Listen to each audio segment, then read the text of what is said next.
porque aquí debemos tener en cuenta algo. En inicio estamos pensando, sí, esto es mientras va avanzando el año 2020, pues esperemos qué modificaciones traen estos decretos, pero no. Ojo que expresamente el artículo 215 de la Constitución Política me está diciendo que estos decretos tendrán una vigencia ¿hasta cuándo? Hasta que finalice el periodo fiscal siguiente.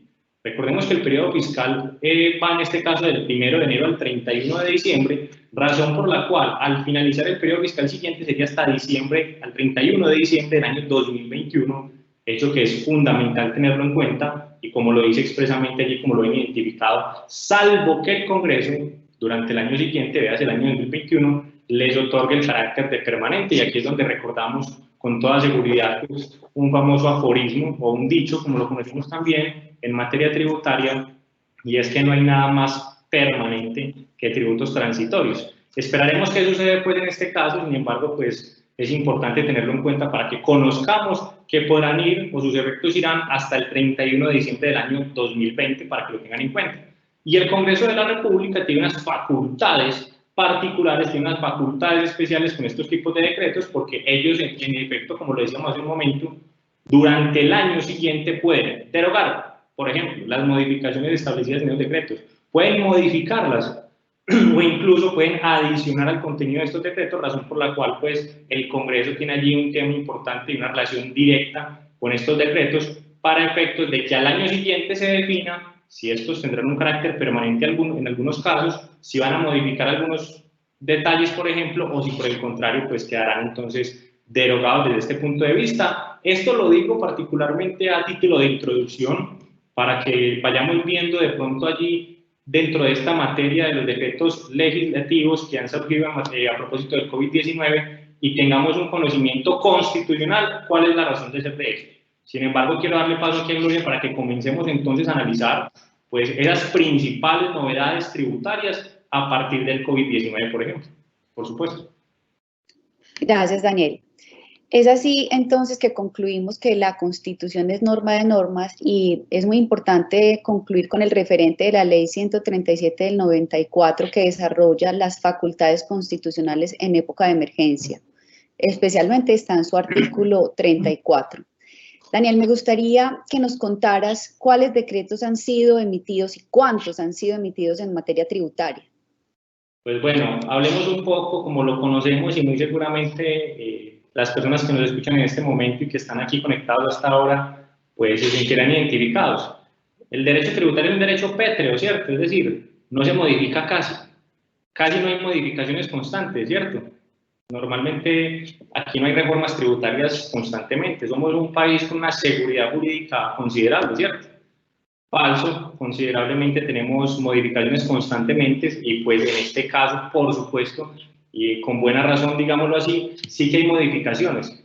Les cuento que tan solo han sido emitidos muy pocos decretos en estos 3 meses, han sido emitidos 55 decretos, para que los tengamos en cuenta. Estos 55 decretos son relativos directa y exclusivamente en materia tributaria, que es el hecho que nos convoca el día de hoy. Aquí tienen el listado, digámoslo así, de los que han sido emitidos hasta el día de ayer, o por lo menos con la expedición del decreto 817, que fue emitido el 4 de junio, hasta allí tienen el listado de todos los decretos. Digamos lo que es una dispersión normativa considerable, pues porque en efecto tiene que tenerse en cuenta, ojo con esto, recordemos que tenemos normas, leyes ordinarias vigentes antes de la entrada en vigencia de estos decretos, las cuales tenemos que conocer para aplicar la norma, ¿cierto? Sin embargo, también tenemos que conocer cada uno de los puntos de estos decretos para saber, primero, si de acuerdo a mi actividad es en este caso beneficioso o no, si me está afectando o no, si me está dando alguna posibilidad más allá que la norma ordinaria, para que a partir de esto pues, yo pueda actuar dentro de los tiempos establecidos y no desconocer, por ejemplo, su contenido. Por aquí la intención es una clara, y es recordar, porque he conocido de muchos colegas y muchos contadores que nos han dicho, venga, pero es que supongamos, decreto 520, que ha sido de los más criticados acá por el tema de los plazos. Daniel, yo la verdad es que prefiero evitar cualquier tipo de riesgo y lo que voy a hacer es que voy a presentar mi declaración dentro del término ordinario. No, es importante que usted conozca que esto no es cualquier tipo de decreto, sino que es un decreto con fuerza de ley y en ese orden de ideas pues le va a permitir a usted que en efecto pues pueda ampararse en dicha disposición para presentar con posterioridad su declaración dentro de las fechas que estableció, por ejemplo, el decreto 520. Entonces creo que son aspectos importantes y que vamos a entrar en detalle en cada uno de ellos para efectos de conocer en primera medida pues, cuáles son esos efectos. Recordemos que en algunos casos, pues si bien son 55 decretos, muchos de ellos son otorgando facultades a los diferentes órganos y entes territoriales para efectos de la toma de decisiones dentro de los municipios, departamentos y demás, pero sí hay unos muy particulares en los cuales se toman medidas en materia de IVA, en materia de régimen tributario especial, en plazos de declaraciones, aminoraciones de anticipos y, ¿por qué no?, beneficios tributarios. Entonces creo que sería importante, Gloria, aquí comenzar entonces específicamente con algunos de los decretos más importantes. Entonces, iniciemos con el decreto 438. Me gustaría que nos contaras cuáles son los principales aspectos que trajo este decreto para el régimen tributario especial y cuál fue en sí el propósito del decreto. Bueno, pues hablemos un poco de ese propósito, como bien lo dices allí, para efectos del decreto 438-2020. Importante decir, dentro de lo que más se rescata para aquellas personas que nos escuchan en este momento y que algunos de sus clientes a los cuales asesoran hacen parte del régimen tributario especial, por ejemplo. Pues recordemos, allí lo traemos a colación, si bien fue uno de los primeros decretos, lo citamos allí también porque recordemos que los efectos están hasta el 30 de junio, por supuesto, y es importante que lo tengan en cuenta allí. Básicamente, ¿qué me dice? Pues es una ampliación para efectos del plazo en el proceso de actualización del régimen tributario especial. Recordemos que a partir de la ley 1819 de 2016 modificó completamente los requisitos de permanencia en el régimen tributario especial, razón por la cual no bastaba únicamente con que yo me constituya como una asociación, una fundación, etcétera, sino que además debo cumplir unos requisitos de manera anual. Como bien lo dicen las normas que ustedes ven en pantalla, pues en efecto, en primera medida, ese artículo 356-3 me habla de la permanencia, la cual yo debo acreditar año tras año al momento de presentar mi declaración. Y también, pues por otro lado, el artículo 364-5 me habla, en este caso, del registro web.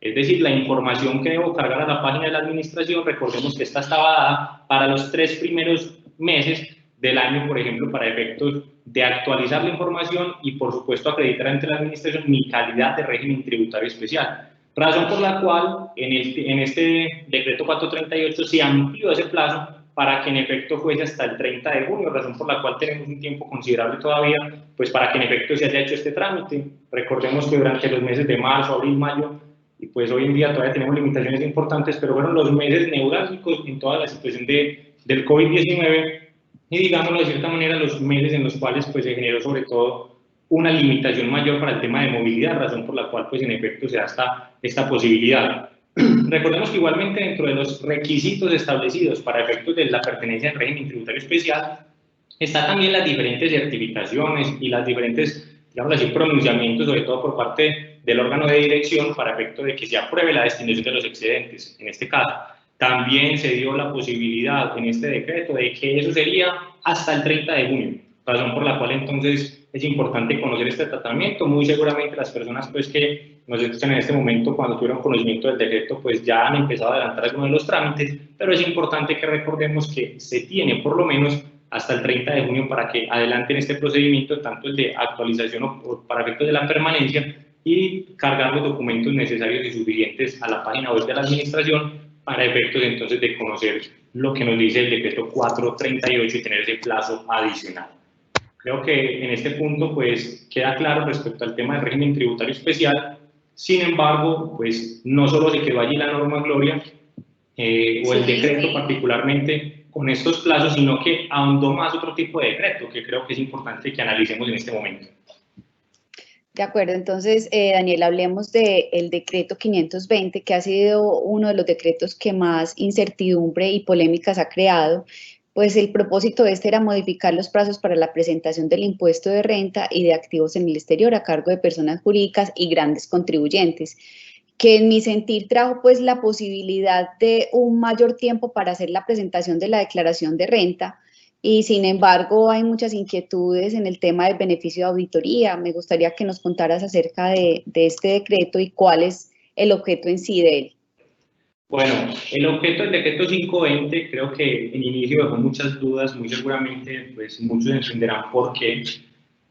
Pues en efecto el decreto lo que pretendió fue generar unos plazos adicionales en la presentación de la declaración del impuesto de renta y de igual forma pues unos plazos adicionales para efectos del pago, y mucho cuidado a esto, para efectos del pago de las diferentes cuotas, sea usted gran contribuyente o sea persona jurídica que no es catalogada como gran contribuyente o que sea perteneciente al régimen tributario especial.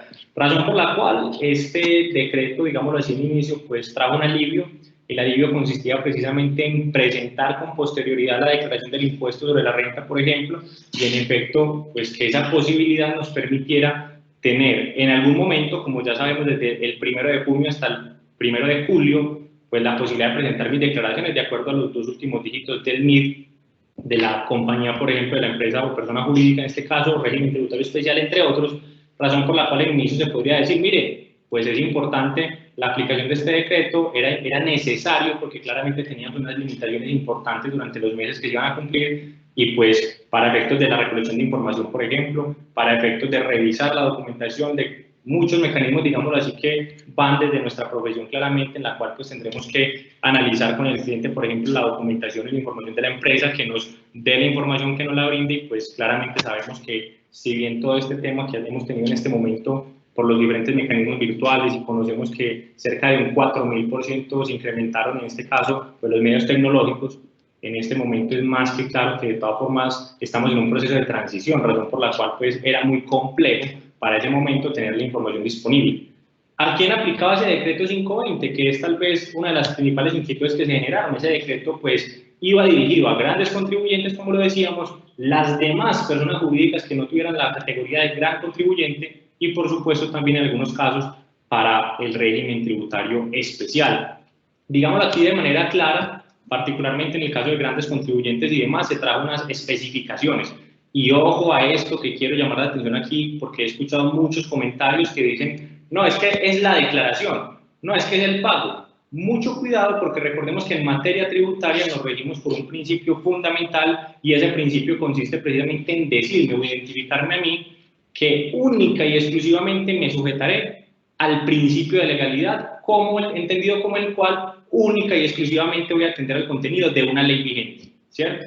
En ese orden de ideas, lo que me está diciendo la ley, o veas en este caso el decreto, miren puntualmente cuando me habla de pago y cuando me habla de declaración y pago, porque son temas completamente diferentes. He escuchado gente que dice, no, es que me está dando plazos para presentar la declaración, o no, es que yo presento la declaración en el tiempo normal, porque mire que ahí dice pago de la segunda cuota y yo tengo que presentarlo. No, cuando le diga pago específicamente, recordemos que estará haciendo referencia a la obligación de dar, véase pagar la obligación tributaria. Cuando me hable de presentación efectivamente y directamente, pues entenderé que es el plazo para presentar la declaración. En este orden de ideas, entonces, trajo, por supuesto, la posibilidad para los grandes contribuyentes respecto al pago de la segunda cuota y la presentación y pago de la tercera, recordando entonces que era para los grandes contribuyentes que tuvieran tal calidad para los años 2019 y 2020. En este caso, por supuesto, no era, era más que necesario. Sale un comunicado de la DIAN informando también pues, de los procedimientos que deben tomarse con este decreto, porque tenía muchas dudas. Venga, pero si es que el decreto me está hablando que yo debo tomar, en este caso, por ejemplo, para efectos del anticipo, los valores determinados, digamos así, del saldo a pagar, por ejemplo, para el año del 2018, ¿qué pasa si yo tengo saldo a favor? Pues digámoslo así que es claro, o en un punto de vista inicial se decía, pues, hombre, si usted genera un saldo a favor, pues es claro que no tendría, por supuesto, así que pagar una especie de primera cuota, digámoslo de cierta manera, razón por la cual aún y con todo eso la administración sacó un comunicado informando, mire, cuando usted en el año 2018 no tenía un saldo a pagar, por ejemplo, entonces le dice, la segunda cuota, ¿cuál será para el año 2019? Será equivalente a cero. Y lo dice de una forma un poco jocosa, digámoslo de cierta manera, porque lo dice, hasta mire, la razón de ser es muy clara, y es porque el 45% del valor a pagar era cero, razón por la cual el 45% de cero es cero. Es un poco jocoso, pero es de manera clara que lo dice y pues hubo muchas diferencias allí, muchas inquietudes al respecto. Sin embargo, pasando a las personas jurídicas y régimen tributario especial, sucede exactamente lo mismo, en este caso particular para la primera cuota y pues la presentación y pago de la segunda cuota. Ojo que esto que estamos hablando acá, esta parte en particular, aplica para personas jurídicas, las demás personas jurídicas que no sean catalogadas como grandes contribuyentes y régimen tributario especial. ¿Qué es importante que usted tenga en cuenta? Y de hecho lo teníamos como una de las preguntas que más nos han realizado. Daniel, resulta que yo no quiero correr riesgos. En efecto, yo lo que pretendo es, de todas formas, presentar mi declaración en el término ordinario. ¿Es posible que yo como contribuyente, en este caso entonces persona jurídica, omita para todos los efectos, por ejemplo, las fechas que me está brindando el decreto 520. Claro que lo puede hacer, usted las puede omitir y puede presentarla en la fecha inicialmente estipulada, lo puede hacer. Sin embargo, aquí la norma lo que establece es que para todos los efectos, usted entenderá que, por supuesto, pues la fecha de vencimiento fue modificada, razón por la cual esto da pie para lo que preguntaba Gloria hace un momento, y es ¿qué sucede con el beneficio de auditoría? Y mucha atención a esto acá, que me parece importante llamar acá la atención para algunos puntos. Por ejemplo, ¿qué pasa con el beneficio de auditoría? Pues es más que claro, recordemos que el beneficio de auditoría inicialmente que trae la ley 1943, la cual fue declarada inexequible, y ahora la ley 2010, establecía varias cosas. En primera medida, que si yo quería obtener una firmeza de la declaración de 6 meses, ojo a esto, de 6 meses, pues tenía que incrementar mi impuesto neto de renta del año anterior en un 30%. O si prefería que fuese de 12 meses, pues incrementarlo en un 20%. Eso está claro. Sin embargo, aquí no es tan sencillo y mucha gente también optó por decir, voy a presentar desde ya mi declaración con beneficio de auditoría, aprovechando que toda esta situación está sucediendo para que me queden firme. Falso, absolutamente falso, por una razón de ser muy clara. La resolución 30 del 2020 emitida por la Dirección de Impuestos y Aduanas Nacionales suspendió los términos, en este caso, para efectos de la firmeza, por ejemplo, para efectos de los procedimientos adelantados por la DIAN, entre otros, razón por la cual se entendía que durante ese tiempo, ya digo por qué se entendía, porque recordemos que con la nueva resolución que emite la DIAN se levantaron algunos términos, razón por la cual acá es importante entonces llamar la atención, porque si se presentó la declaración, supongo usted, en el mes de abril de 2020, esperando que se contaran los términos de firmeza, supongo usted estos 2 meses, esos 2 meses no contaron porque en efecto se encontraban suspendidos, razón por la cual es importante llamar acá la atención con este tema del beneficio de auditoría, porque no necesariamente entonces estuvo contando. Hago la aclaración porque ustedes recordarán el término de firmeza general establecido en el artículo 714 del Estatuto Tributario, pues plantea diferentes tiempos desde el cual cuento la firmeza. Ejemplo, desde la fecha del vencimiento, que es la común. Fecha del vencimiento, usted puede presentar una declaración antes, pero se contará su firmeza desde la fecha del vencimiento. Y aquí el beneficio de auditoría se nos dice algo completamente diferente y es desde el momento de su presentación. Razón por la cual si yo presenté en abril, pues todo ese tiempo lo tuvo a favor la administración hasta el momento en el cual efectivamente se levantaron pues algunos de los procedimientos, como lo decíamos. Entonces en este caso, Gloria, son algunos de los aspectos más importantes, más relevantes del decreto 520. Con toda seguridad pues esperaremos que sucede. Recordemos también que pues estamos amparados en un decreto, no en cualquier decreto, sino que este decreto tiene facultades especiales y en efecto puede, por ejemplo, ampliar esos plazos y establecerlos vigentes. Una situación que de hecho puede ser la inquietud de varias personas que también nos han hecho en anteriores conferencias de esta pregunta, y es, Daniel, ¿qué pasa si yo, por ejemplo, ojo a esto, a mí me establecían, por ejemplo, pagar una primera y una segunda cuota, ¿cierto? Resulta que si yo desde ya hice mi proyección de renta para 2019, en el caso de 2019, ya tengo claro que no me va a generar saldo a pagar, sino que me va a generar saldo a favor, yo debo de todas formas calcular, en este caso, por ejemplo, pues el pago de la primera cuota, y es una duda válida, digámoslo así.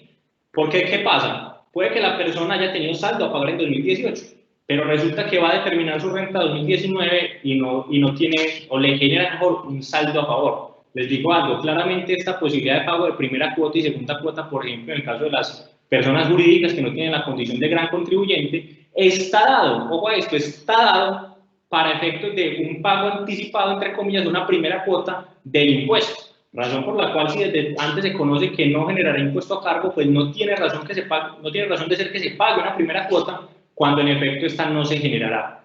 Es una de las preguntas allí, de los puntos importantes para que lo tengamos en cuenta y, por supuesto, para que presten mucha atención con el tema particular del beneficio de auditoría. Sin embargo, veamos entonces sobre algunos de los puntos también aquí relevantes con otros decretos. De acuerdo. Entonces, en conclusión, Daniel, y es para mí muy importante resaltar que las personas realmente tengan la previsión y sean muy juiciosos en revisar el término del tiempo de auditoría, del beneficio de auditoría, para que no vayan a incurrir en riesgos en la compañía. Iniciamos así entonces con los beneficios que nos trae el decreto 655 bajo tu óptica. Daniel, cuéntanos cuáles son los beneficios que trae este decreto. Recordemos, en un inicio habíamos hablado de que tenemos que tener mucho cuidado. Comúnmente les voy a contar algo que de hecho me entenderán muy seguramente en el día a día, que llevamos a cabo nuestra profesión. Somos felices, ojo a esto, tenemos la herramienta principal que es la ley directamente. Recordemos, principio de legalidad. De hecho, esa ley como tal que sea emitida tiene que estar de acuerdo a ¿qué? A la Constitución. ¿Estamos claros? Y nosotros somos felices, díganme si no, diciendo, ve, ¿qué habrá dicho la DIAN sobre eso? Vamos a ver el concepto, mi concepto, el oficio. Y ni que hablar de los conceptos como quedaron después de la última reforma tributaria. Quedaron sirviendo para muy poco, digámoslo así, desde mi óptica, para efectos de la seguridad jurídica, por ejemplo. Sin embargo, somos felices diciendo que habrá dicho el oficio de la administración, pero tenemos la principal fuente, que es la ley, para que lo recordemos, o el decreto en este caso, y pues en este momento es importante también destacar algo. Desde allí decíamos, mucho cuidado y mucha atención con las palabras que estén estipuladas claramente en cada uno de los puntos allí establecidos. Y mucho cuidado, ¿por qué? Porque el decreto 655 que ustedes ven en pantalla en un momento, ese decreto 655 me habló de la posibilidad de ampliar el término para el pago de la segunda cuota, en el caso de personas jurídicas. Razón por la cual no es que usted entonces vaya a presentar su declaración de renta en noviembre, o a esto que ya he escuchado comentarios, no, entonces, si amplió el plazo para presentar la declaración hasta noviembre, menos mal, no. Hay dos tipos de obligaciones diferentes. Obligación de dar, en materia tributaria, desde, digámoslo así, la teoría del tributo, la obligación de dar es aquella que se cumple, que se extingue con el pago efectivo. Véase, por ejemplo, pagar el impuesto de renta. Esa es la obligación de dar. Pero hay otro tipo de obligaciones, como es el caso de una obligación formal o una obligación de hacer, que la obligación de hacer consiste, por ejemplo, en presentar la declaración de renta. Esa es una obligación formal. Razón por la cual, cuando ustedes hablan del pago de la segunda cuota, están hablando de una obligación de dar, es decir, pague en noviembre, más no presente en noviembre. Este decreto 655 entonces introduce algún tema importante y es también esa ampliación para efectos del pago de la segunda cuota en el mes de noviembre, para que lo tengan en cuenta. Y pues por supuesto aquí tenemos que entender que es una herramienta exclusivamente para efectos de generar caja para las empresas, para que en efecto puedan, digámoslo así, pues realizar los pagos de las nóminas y demás, y todas los gastos y erogaciones que no dan espera, como son por supuesto los gastos con empleados y demás, que es lo principal, el tema de la nómina, allí para que lo tengamos en cuenta. Decíamos entonces que si es aplicable la declaración y pago, la respuesta es que no, solo para efectos del pago, y pues allí verán ustedes en pantalla las fechas que se estipulan, comenzando y teniendo en cuenta por supuesto los dos últimos dígitos del NIF de la persona jurídica en este caso, yendo desde el 9 de noviembre hasta el 7 de diciembre, entonces para que lo tengan en cuenta. Estaremos entonces presentando la última declaración con velitas a bordo y todo el 7 de diciembre, entonces para que lo tengamos en cuenta. Es uno de los aspectos más importantes, Gloria, respecto a el decreto 655 con el tema del pago de la segunda cuota, para que lo tengamos entonces en cuenta allí respecto a renta, por ejemplo. De acuerdo. Continuemos entonces, Daniel, con el decreto 568 del 2020. Este decreto es por el cual se crea el impuesto solidario por el COVID dentro del estado de emergencia económica, social y ecológica dispuesto por el decreto legislativo 417. Este impuesto ha sido bastante debatido, incluso ha sido tutelado, pues se ha considerado inconstitucional. Me gustaría saber qué piensas acerca de este impuesto solidario, cuál es el futuro del impuesto. Bueno, pasan dos cosas acá, importante de hecho, ya haremos referencia, digámoslo así, al impuesto solidario con todos los temas y todo lo que referente, digámoslo así, se tiene en cuenta en materia constitucional. Desde mi punto de vista, claramente podría tenerse o entenderse como inconstitucionalidad por unos factores que vamos a decir. Sin embargo, quisiera resaltar aquí un punto que para interrumpir de Gloria con el caso particular del decreto 551. Vale la pena simplemente mencionarlo, es un tema muy particular, pero claramente trajo algunos beneficios para efectos de que se entienda, por ejemplo, unas exenciones particulares en algunos bienes, para que lo tengan en cuenta, cerca de 211 bienes que están destinados exclusivamente para el sector salud, como ustedes lo ven en pantalla, son bienes que en este caso, por supuesto, estarán destinados ¿a qué? Si se necesitan, por ejemplo, gafas protectoras, guantes de látex y demás, pues en efecto estos productos, estos bienes estén exentos del impuesto. Para generar en este momento sí que es necesario pues esa exención, razón por la cual entonces se establece en este decreto 551. Aquí meramente lo establecemos de manera iniciativa, recordemos que son 211 artículos para que lo tengan en cuenta, dentro de los cuales se rescatan mascarillas en 95, camas hospitalarias, entre otras, razón por la cual es importante este decreto 551 para conocer esos puntos particulares respecto a lo que atañe, por supuesto, en materia de IVA. Pero entonces me parece muy importante la pregunta que hacías respecto al decreto 568, que es en este caso el impuesto solidario. Déjenme decirles, definitivamente cada vez más se emiten actos administrativos, incluso normas como lo pudimos ver en su momento con la ley 1943, que no cumplen con criterios en este momento, por supuesto, para ser constitucionales. Hombre, tenemos de frente en el artículo 363 de la Constitución Política, tenemos los principios fundantes del sistema tributario, pero los pasamos por un lado como quien dice aquí no pasa eso, aquí no sucede. ¿Qué es eso del impuesto solidario por el COVID-19? En primera medida, es importante decir que en efecto pues, se da como una especie de impuesto para efectos de suplir unas necesidades particulares. Y ojo a esto porque también estaba diciéndose particularmente en el decreto que sería destinado para la clase media vulnerable y también los trabajadores que no están formalizados. Y entonces aquí viene entonces un tema importante porque dice, será destinado. Y en Colombia somos felices entonces en decirle a un impuesto, digámoslo así, llamar impuesto a algo que es una contribución, a una contribución llamarle impuesto, véase nada más, ustedes me entenderán con el ejemplo del CRE en su momento, cuando en realidad tiene una destinación específica. Recordemos que desde el punto de vista tributario, desde el punto de vista jurídico, y pues desde la esencia misma, un impuesto no puede tener destinación específica. Es una de sus condiciones y calidades esenciales, no puede tener destinación específica. Y aquí le decíamos, por ejemplo, el CRE será destinado, por ejemplo, para el SENA y CBF, etc. Y aquí decimos impuesto solidario cuando en realidad estamos hablando de una contribución que tiene una destinación específica, como lo decíamos, para la clase media vulnerable y en efecto pues también para aquellas comerciantes no formalizados o trabajadores no formalizados. Hay un tema importante acá para abordar y básicamente única y exclusivamente atañe a servidores públicos.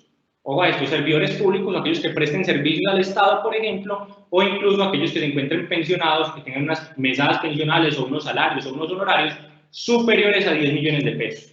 Entonces, aquí vienen, por supuesto, muchas personas que defienden el derecho constitucional y dicen, y también este decreto dice, no, lo que pasa es que este decreto en efecto cumple con los principios, porque, por ejemplo, si usted le gana más de 10 millones, su tarifa inicial será del 15%. Y conforme vaya incrementando su salario, puede ser del 15 hasta llegar al 20%. Ahí está garantizándole a usted la progresividad. Es decir, a medida que más tengo o mayor ingreso tengo, pues mayor voy a contribuir.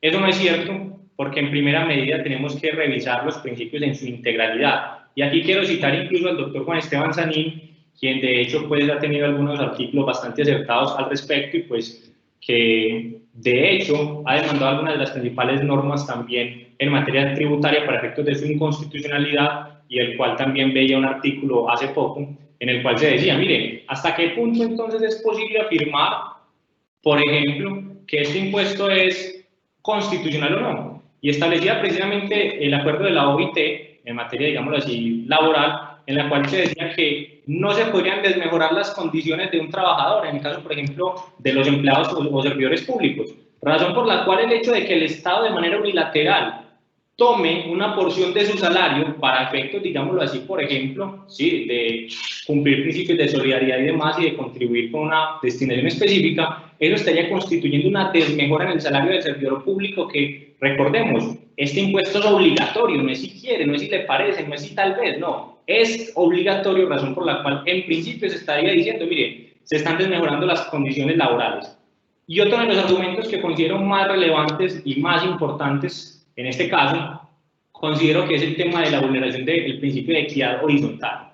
Recordemos, cuando hablamos de equidad horizontal estamos diciendo que una persona o dos personas en igual condición económica tributarán de igual manera. Razón por la cual claramente se ve vulnerado el principio de equidad horizontal, porque suponga usted un servidor público que se gane 15 millones de pesos, le estarán haciendo, en este caso, por supuesto, le estarán tomando de su salario un porcentaje establecido en esta tabla y pues de manera obligatoria. Pregunta, ¿qué sucede con la persona particular, el privado, que se gana los mismos 15 millones de pesos? ¿No tienen una relación económica similar, unos ingresos similares? La respuesta es que sí, sin embargo, en el servidor público está tributando más que el particular. Entonces pienso que desde ese punto de vista posiblemente pudiese declararse la inconstitucionalidad de este tributo para que lo tengamos en cuenta. De todas formas, no está de más aquí señalar esos puntos porque pues claramente hemos sido ya conocidos a nivel mundial de reformas tributarias que se caen por vicios de forma y pues también algunos tipos de decretos que dicen que deben ser firmados con la firma de todos los ministros y no están con la firma de todos. Entonces es tiempo también aquí de hacer un par en alto y decir, bueno, ¿qué nos está pasando? ¿Qué pasa con nuestro sistema tributario también para que lo tengamos allí en cuenta a propósito de este impuesto, Gloria? Daniel, antes de continuar con el decreto 678, tenemos dos preguntas que te sugiero nos devolvamos un poco al decreto 520. Okay. Nos preguntan, de acuerdo al decreto 520, ¿qué pasa si debiendo pagar la primera cuota no lo hice en forma oportuna? La declaración se entiende extemporánea. Bueno, muy importante esa pregunta, es fundamental porque abarca lo que decíamos en un inicio y es, ojo, que cuando me hablan de pago de primera cuota, en este caso está haciendo referencia a la obligación de dar, de hacer pagar. Si no se pagó, mucho cuidado porque lo que está generando son intereses. Y ya vamos a ver acá que también hay unos intereses aquí o unos alivios en materia de intereses en obligaciones tributarias para que lo tengan en cuenta, pero no conllevaría la extemporaneidad de la declaración porque recordemos que la declaración está sometida a los plazos establecidos para la presentación y pago, ojo a esto de la segunda, y la segunda ya quedó por supuesto ampliada, pero si no se pagó la primera cuota, eso es una obligación de dar que se extingue con el pago, razón por la cual si usted no pagó y tenía que pagarla, se generan son intereses. Ojo a eso, pero no se entenderá que la declaración es extemporánea, porque la declaración será o se ejecutará o se cumplirá ese deber dentro de los tiempos estipulados en el calendario que el mismo decreto 520 nos trae. De acuerdo. Tenemos otra pregunta del mismo decreto y dice, buenos días, si me acojo al derecho de auditoría a 6 meses, ¿es el 30% del impuesto a cargo de la declaración del 2018? Bueno, exactamente lo que me dice la norma es, recordemos que una de las dudas más digamos así, constantes es, venga, ¿cómo así entonces que yo tomo el 30%? ¿Cómo hago, de hecho, para incrementarlo? Y bueno, aquí es importante decir algo. El beneficio de auditoría se está estableciendo con la finalidad de tomar como referencia el impuesto del año anterior. Así es. Véase si usted va a acceder en el 2019, que de hecho, recordemos, bajo el amparo de la ley 1943 de 2018, es posible, por supuesto, acceder a ese tipo de beneficios, máxime que los efectos de la ley se mantuvieron vigentes hasta el 31 de diciembre. Razón por la cual, si usted determina su impuesto a cargo, no quiere decir, mire, entonces yo me dio 100 millones de pesos a pagar en 2019 y tomo los 100 millones y los incremento. No, usted verifica el impuesto a cargo del año anterior, como dice la norma, y ese es el que incrementa en un 30%. Quizá una de las dudas más constantes es, venga, ¿yo cómo hago si finalmente sabemos que al momento de diligenciar la declaración de renta, simplemente lo que hago es depositar la información y automáticamente algunos renglones de manera directa, pues me generan el resultado? Razón por la cual, pues una de las inquietudes era yo cómo incremento mi impuesto cuando el impuesto automáticamente me lo da, en este caso, el sistema, por ejemplo, me lo da directamente el formulario. Pues básicamente recordemos que en materia jurídica yo puedo renunciar a derechos, por ejemplo, y en eso otras medidas recordemos que lo que son deducciones y demás, por ejemplo, son derechos que tiene el contribuyente, razón por la cual este podrá aminorarlos, para que en efecto se cumpla con el requisito establecido del 30% de más para acceder a una firmeza de los 6 meses en el beneficio de auditoría. Es un tema que hay que revisar con calma, ojo, el beneficio de auditoría. Para efecto de la firmeza suena muy chévere, muy bueno, pero mucho cuidado con aquellas personas jurídicas que pueden no tener de forma muy clara todo el tema de costos, deducciones y demás, porque aquí la administración sí limita y eso, y que termina siendo un beneficio no sé hasta qué punto, porque si se logra demostrar posteriormente la administración que hay, por ejemplo, deducciones que no eran procedentes o elementos que podrían entrar a determinar si hay un abuso en materia tributaria, tiene la potestad, ojo a esto, recordemos, ley 1607 de 2012, tiene la potestad de desconocer o reconfigurar la operación. Y aquí el tema es importante porque si entonces usted le determina, recordemos que desde el año 2018 se habla de defraudación fiscal, le determina una defraudación fiscal, va a tener un inconveniente muy grande usted ahí, porque ya tiene una declaración en firme, entonces si la quiere corregir para pagar, ¿qué va a hacer? Ya tiene un tipo penal que está allí en firme y no puede corregir la declaración. Razón por la cual entonces usted tiene que tener en cuenta, de acuerdo por supuesto a los topes del tipo penal, tiene que tener en cuenta, primero, que en efecto, pues vaya a cumplirse con ese 30% y que por supuesto cuente con los términos de acuerdo al decreto 520 para que no se vayan o que se cuenten de debida forma los términos. Y segundo, pues también allí que tenga aspectos importantes respecto a la procedencia de costos y gastos y demás para que lo tengan en cuenta. Perfecto. Entonces, ahora, Daniel, hablemos, para pasar a las otras preguntas, considero que podríamos hablar del decreto 678, por medio del cual se establecen medidas para la gestión tributaria y financiera, propuestas para las entidades territoriales. Un decreto bastante importante y que va a aliviar mucho el flujo de caja de las compañías. Cuéntanos, Daniel, si es cierto que este decreto genera beneficios para efectos de pago de las obligaciones tributarias. Bueno, primero que todo, pues reiterar que hemos empezado a hablar de algunos decretos importantísimos. Esos decretos han tenido por finalidad, pues, establecer de alguna medida claramente, pues, obligaciones y también algunos beneficios, como en el tema de IVA. Pero obligaciones, ¿en qué sentido? Ampliar términos de declaración, ampliar términos de pago del impuesto, por ejemplo, entre otros.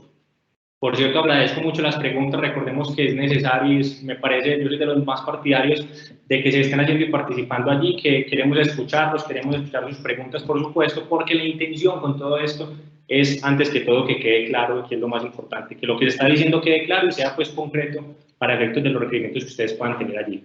Entonces, el decreto, en efecto, pues tiene algunos beneficios. En primera medida se da con una facultad y allí ustedes pueden decir, ¿qué sucede? ¿Cómo así? Yo tengo en mi mente toda la vida sabido que no es posible o que está prohibido por ley, por ejemplo, conciliar en asuntos tributarios. Solo es posible, dice la Corte Constitucional, conciliar o terminar por mutuo acuerdo, en este caso transar, sobre los valores accesorios, véase las sanciones y los intereses. Razón por la cual eso es lo que hemos notado, por ejemplo, en las diferentes amnistías. Nos reducen son sanciones e intereses. En este caso, ojo, que no estamos hablando sino de alivios, incluso ustedes van a ver a continuación en un caso, pague el 80% del capital sin intereses, pague el 90% de capital sin intereses y después el 100% sin intereses. Pero entonces aquí la pregunta que surge es, porque también mucha gente lo ha dicho o lo ha preguntado, vea, yo tengo unos IVAs pendientes, hay un procedimiento en mi contra, ya la Fiscalía presentó como tal, o la DIAN hizo la denuncia ante Fiscalía y ya me van a iniciar la audiencia de imputación de cargos.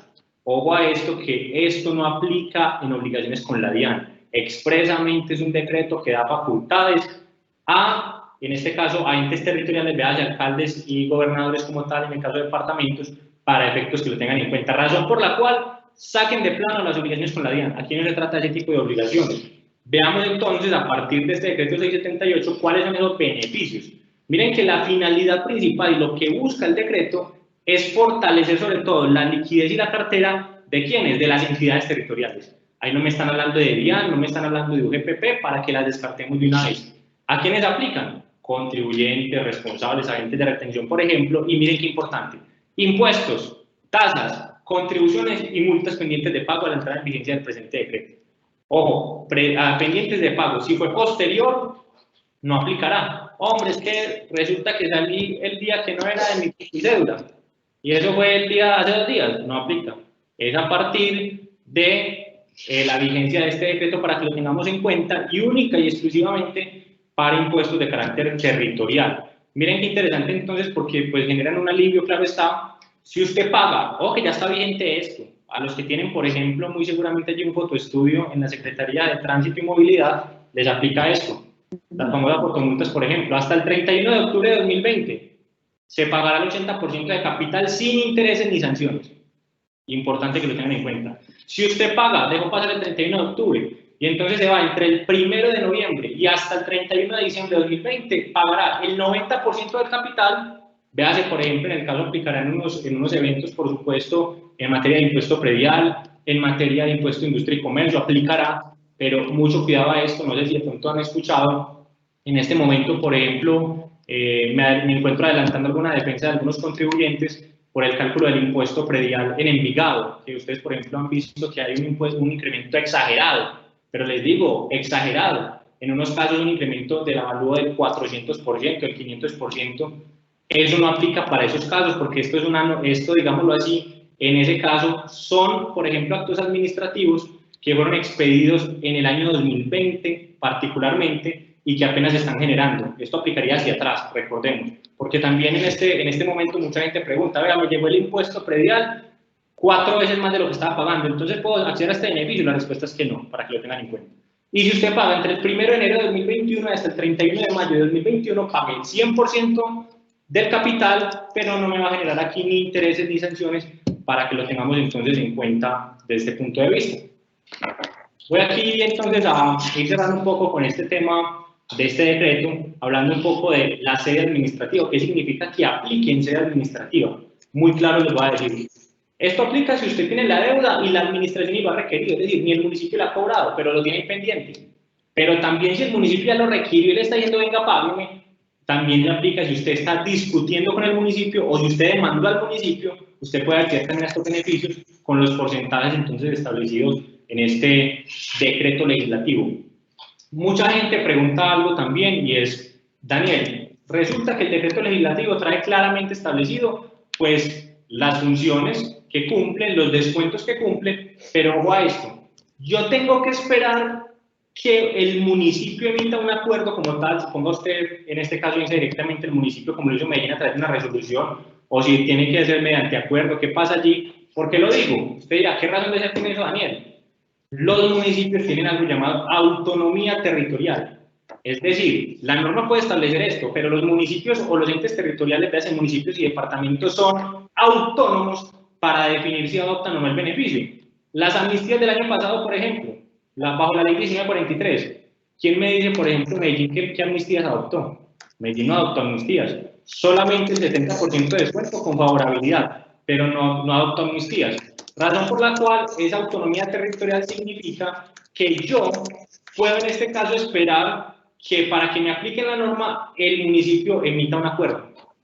En este caso particular he escuchado muchos comentarios que dicen, mire, no aplicaría, aquí el decreto legislativo aplica de plano y se puede aplicar. Soy respetuoso en este caso de la postura de decir que tenemos que esperar el acuerdo del municipio. Sin embargo, por ejemplo, Medellín ya lo emitió. Es un tema importante para que lo tengan en cuenta. En este momento Medellín ya emitió en este momento el acuerdo, en este caso lo llama resolución. Sin embargo, ya está emitido. Y usted dirá, Daniel, pero entonces, ¿qué pasa si hay municipios completamente alejados en los cuales yo debo el impuesto de industria y comercio y no sacó, en este caso, el acuerdo?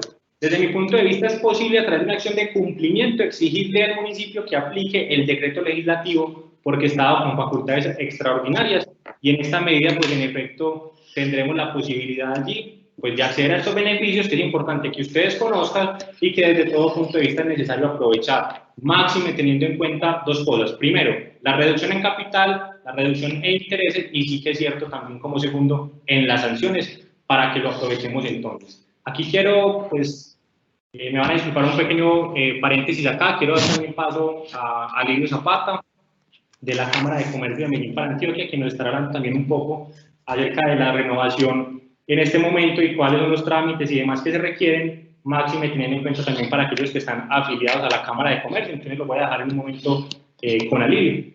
Dani, hola, con Manuela. Antes de empezar con Alirio, les voy a dar un pequeño mensaje a recordarles una información que dimos al inicio que de pronto algunas personas no lograron ver porque tenían problemas en la conexión y que nos parece muy importante que conozcan esta información. Este Club de Contadores es el segundo encuentro del año.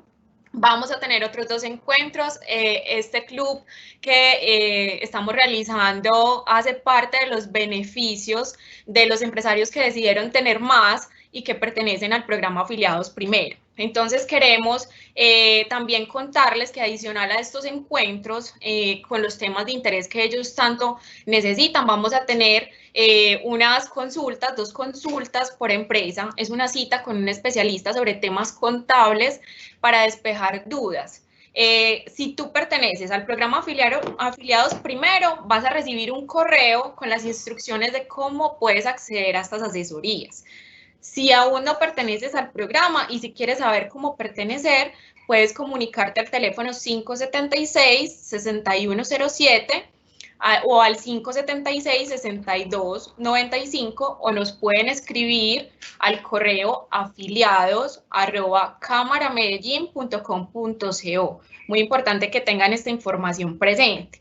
Ahora sí, como les mencionaba Daniel, vamos a tener un espacio de 10 minutos con José Alirio Zapata. Él es nuestro compañero profesional de experiencia del cliente acá en Cámara de Comercio de Medellín y nos va a mostrar en estos 10 minutos cómo realizar el proceso de manera virtual de la renovación. Alirio, hola, buenos días. Recuerda compartir pantalla, por favor. Hola, muy buenos días para todos. Un saludo muy especial a todos los participantes, a ustedes compañeros que nos acompañan el día de hoy. Ali, Espero que prende todos... la cámara, porfa. Aló. Ali, Hola. prende tu cámara, porfis. En el momento tengo dificultades con la cámara, entonces nos toca realizarlo así en directo. Ya voy a comenzar con compartirles la pantalla. Ok, perfecto. Me disculpo que tengo dificultades con la cámara, pero ya les vamos a compartir en este momento la pantalla. Me confirman, por favor, que la estemos viendo. La estamos viendo, Alirio, sí. Perfecto, listo. Gracias, Manu, gracias a todos. Les agradecía pues a todos por haberme dado este espacio y espero que se encuentren muy bien y cuidándose mucho junto a sus familias. En este momento de participación quiero que acotemos dos temas bien importantes, que son cómo ingresar a la plataforma de renovación y cómo utilizar el servicio de certificación electrónica ICER, de acuerdo, pues, obviamente, en este caso, a los alcances que tenemos como el grupo especial, en este caso, de afiliados. Lo que ustedes están viendo en este momento en sus pantallas es nuestro sitio web o nuestra página web. Es hoy una de las oficinas o es la oficina virtual por medio de la cual ustedes pueden encontrar toda la información de todos los trámites, servicios y beneficios que tenemos para nuestros comerciantes registrados y afiliados. Los invito entonces a que en el momento en que tengan oportunidad de ingresar, cámaramedellín.com.co, para muchos ya es conocida. Si algunos no la han explorado, que la podamos explorar, informarnos de todo lo que tenemos en ella para ustedes. Los dos temas que vamos a agotar o que vamos hoy a resolver son: quiero renovar mi registro y necesito un registro o un certificado.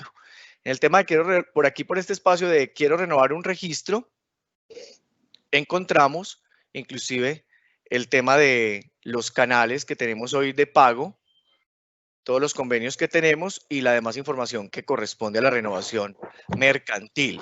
Tenemos un sitio aquí donde cada uno puede, de acuerdo al tipo de registro que tiene, puede agotar, puede revisar e ingresar para conocer en detalle la información del tipo de registro.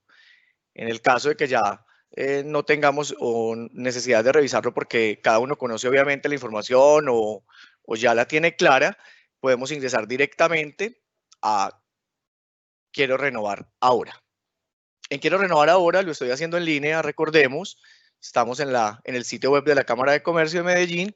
Esta es la plataforma de la renovación mercantil a la que todos y cada uno de ustedes tienen acceso y que podrán adelantar por este medio de manera fácil, ágil y segura desde la comodidad de sus casas y de sus oficinas, en el caso que aplique, o si no desde la comodidad de sus casas para los que están en este momento cuidándose desde las casitas, realizar la renovación en 4 sencillos pasos que nos lo indica el mismo sistema.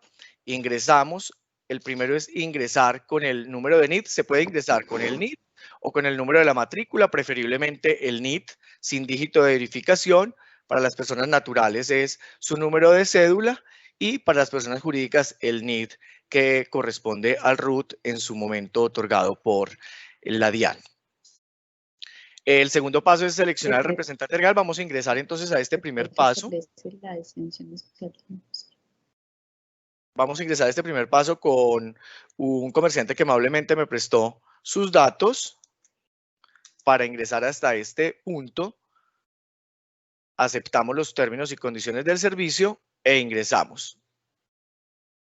Aquí el sistema nos muestra un resumen, por así decirlo, general de la matrícula, del NID, del nombre del comerciante, de los últimos activos declarados y de la última renovación que realizó, que en este caso está al día para el año 2019.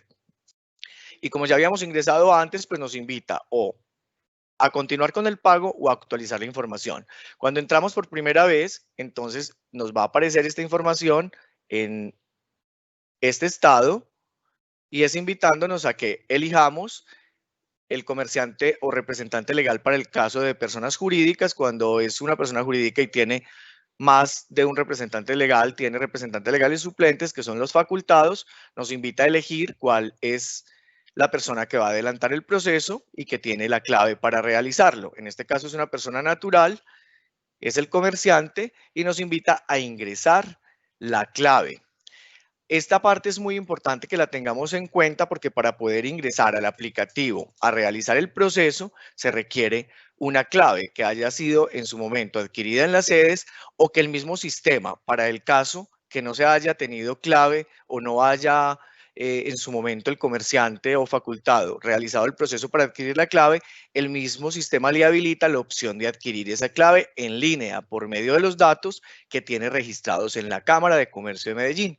En este caso, el correo electrónico de notificación judicial es muy importante. Este dato hoy enlaza a nuestros servicios virtuales, es la llave de ingreso para el caso de que tengamos que restablecer la clave para quien la olvidó, como es este caso que nos presenta, pues como es esta posibilidad que se nos presenta aquí en la plataforma, o para adquirirla por primera vez para quien aún no la tiene.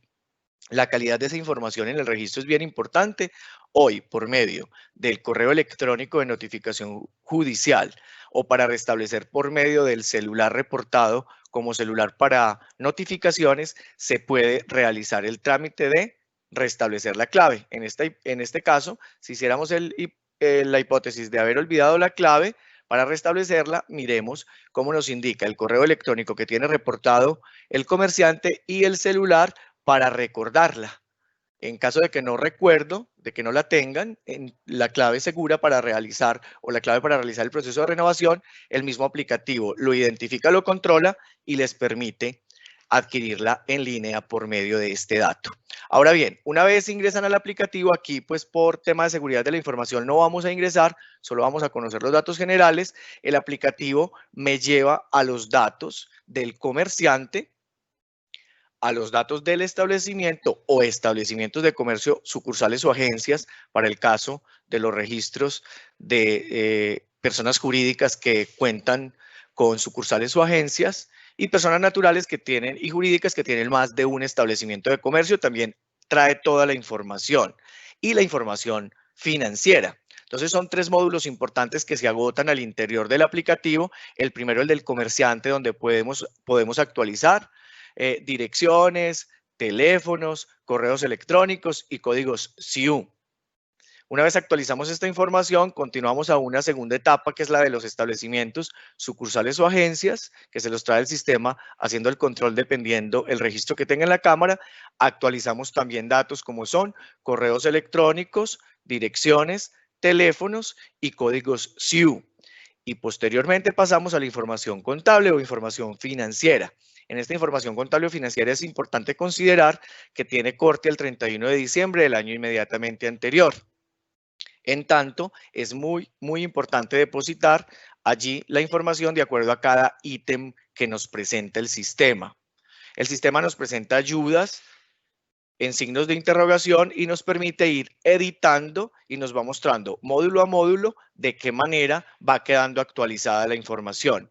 Al final podemos incorporar un certificado si así lo queremos. Para el caso de afiliados, el certificado es gratuito, así que vamos a pasar un poco más al detalle de certificados. Y finalmente el sistema me presenta una liquidación. Esa liquidación final que me entrega el sistema es la del costo que se ha liquidado sobre la tarifa, en este caso del activo total reportado en la información financiera. Recordemos que el activo es la base para la liquidación de las tarifas, tanto del comerciante como de establecimiento de comercio, y están fijadas de acuerdo al gobierno nacional. Al final nos da el valor de la liquidación y nos presenta los canales de pago.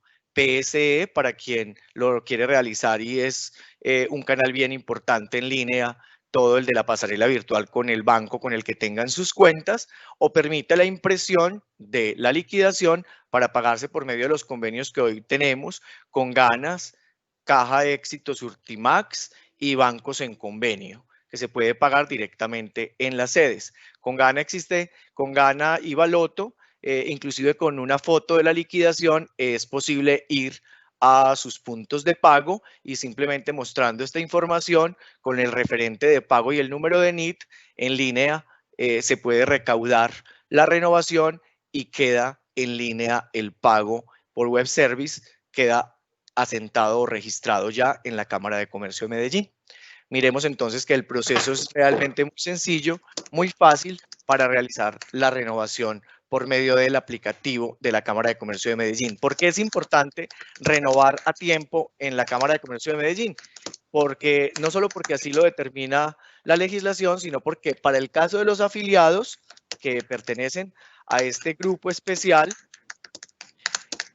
deben realizarlo o renovar a tiempo y les invitamos a que lo realicen con oportunidad, no lo dejen para última hora. Este año, pues por las condiciones que conocemos, está hasta el 3 de julio, los invitamos a que lo hagan antes, por si tienen alguna particularidad, alguna condición o es necesario hacer algún ajuste en el proceso de la renovación, para la fecha límite ya esté terminada, culminada o asentada, que podríamos determinar así el concepto, la renovación, y eviten ser excluidos o no poder continuar en el programa de afiliados primero.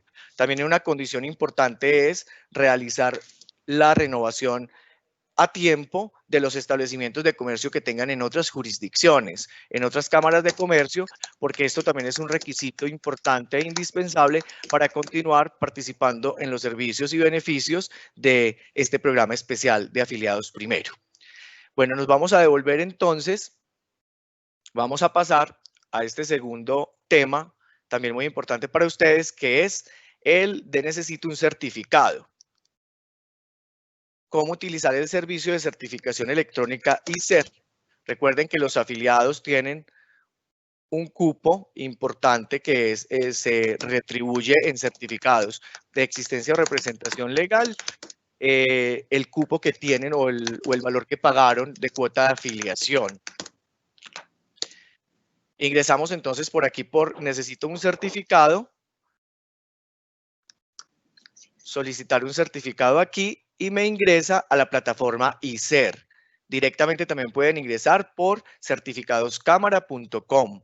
En esta plataforma encontramos un espacio dedicado especialmente a los afiliados, a nuestro grupo de afiliados primero, donde si la persona ya tiene su usuario y contraseña puede ingresar directamente o puede realizar un registro. El sistema hace los filtros correspondientes para indicar que sí pertenece o para validar que sí pertenece a nuestro grupo de afiliados primero y poderle dejar hacer un logueo o, digamos, adquirir un usuario y contraseña e ingresar para adquirir de manera gratuita sus certificados. ¿Qué certificados se disponen aquí? Se disponen los certificados de existencia y representación legal para el caso de personas jurídicas y para el caso y también el del registro mercantil. Y para el caso de personas naturales, el de registro mercantil. De acuerdo a la, digamos, como a la calidad de registro que tenga, se le dispone el tipo de certificado que puede adquirir, porque por esta opción solo puede adquirir certificados propios, gratuitos, hasta por ese cupo de la afiliación, pero propios de la empresa que está afiliada. Ya si requiere un certificado de otra empresa o de pronto adquirir un certificado de una empresa que no está afiliada, el proceso es por compra ocasional. Aquí se realiza un proceso muy sencillo de búsqueda de acuerdo al criterio y de pago por PSE. En este caso, la invitación es para que ustedes, como afiliados, que entiendo que estamos en este día, en este encuentro, y si no están afiliados, pues los invitamos a que conozcan este programa bien importante de servicios y beneficios, se vinculen a él y adquieran sus certificados de manera fácil y gratuita. Muchas gracias, Alirio. Les agradecemos a ustedes también por habernos dado este espacio de participación. Recordemos que en nuestra página tenemos los canales de atención. Aquí tenemos nuestro asistente virtual Marcia, nuestro chat en línea, nuestra línea de servicio al cliente 360-2262, y para las personas que nos quieren dejar sus comentarios y posteriormente ser contactados, también tienen aquí la opción de ingresar a las PQRS. Les recuerdo la línea de experiencia, en este caso de servicio al cliente 360-2262, para que estén siempre en contacto con nosotros. Que tengan un feliz día y muchas gracias por el espacio. Bueno, entonces, Daniel, me gustaría, o te propongo, que antes de continuar con la charla, vamos resolviendo algunas preguntas. Hay varias preguntas sobre el tema de impuestos territoriales. Esta es una oportunidad para invitarlos a nuestra siguiente charla de Club de Contadores, que aprovechen todos estos beneficios que da ser afiliado a la Cámara de Comercio, y los invito a que hagan la renovación de su matrícula mercantil juiciosamente, con estos beneficios que trajo pues el decreto hasta el 3 de julio. Es importante considerar que vamos a ver de nuevo el tema de impuestos territoriales de una manera más amplia, por lo que les digo que hay muchas inquietudes al respecto. Daniel, te voy a hacer 3 preguntas. Hay una que no está pues en el tema de los decretos, pero me parece importante, y es: las declaraciones de renta del año 2016, persona natural, quedan en firme en 3 años y por esta pandemia quedan en 3 y 2 meses. Qué buena pregunta esa, les cuento por qué. Resulta que el tema de la firmeza de las declaraciones es tal vez de los aspectos que más generará controversias con la administración tributaria.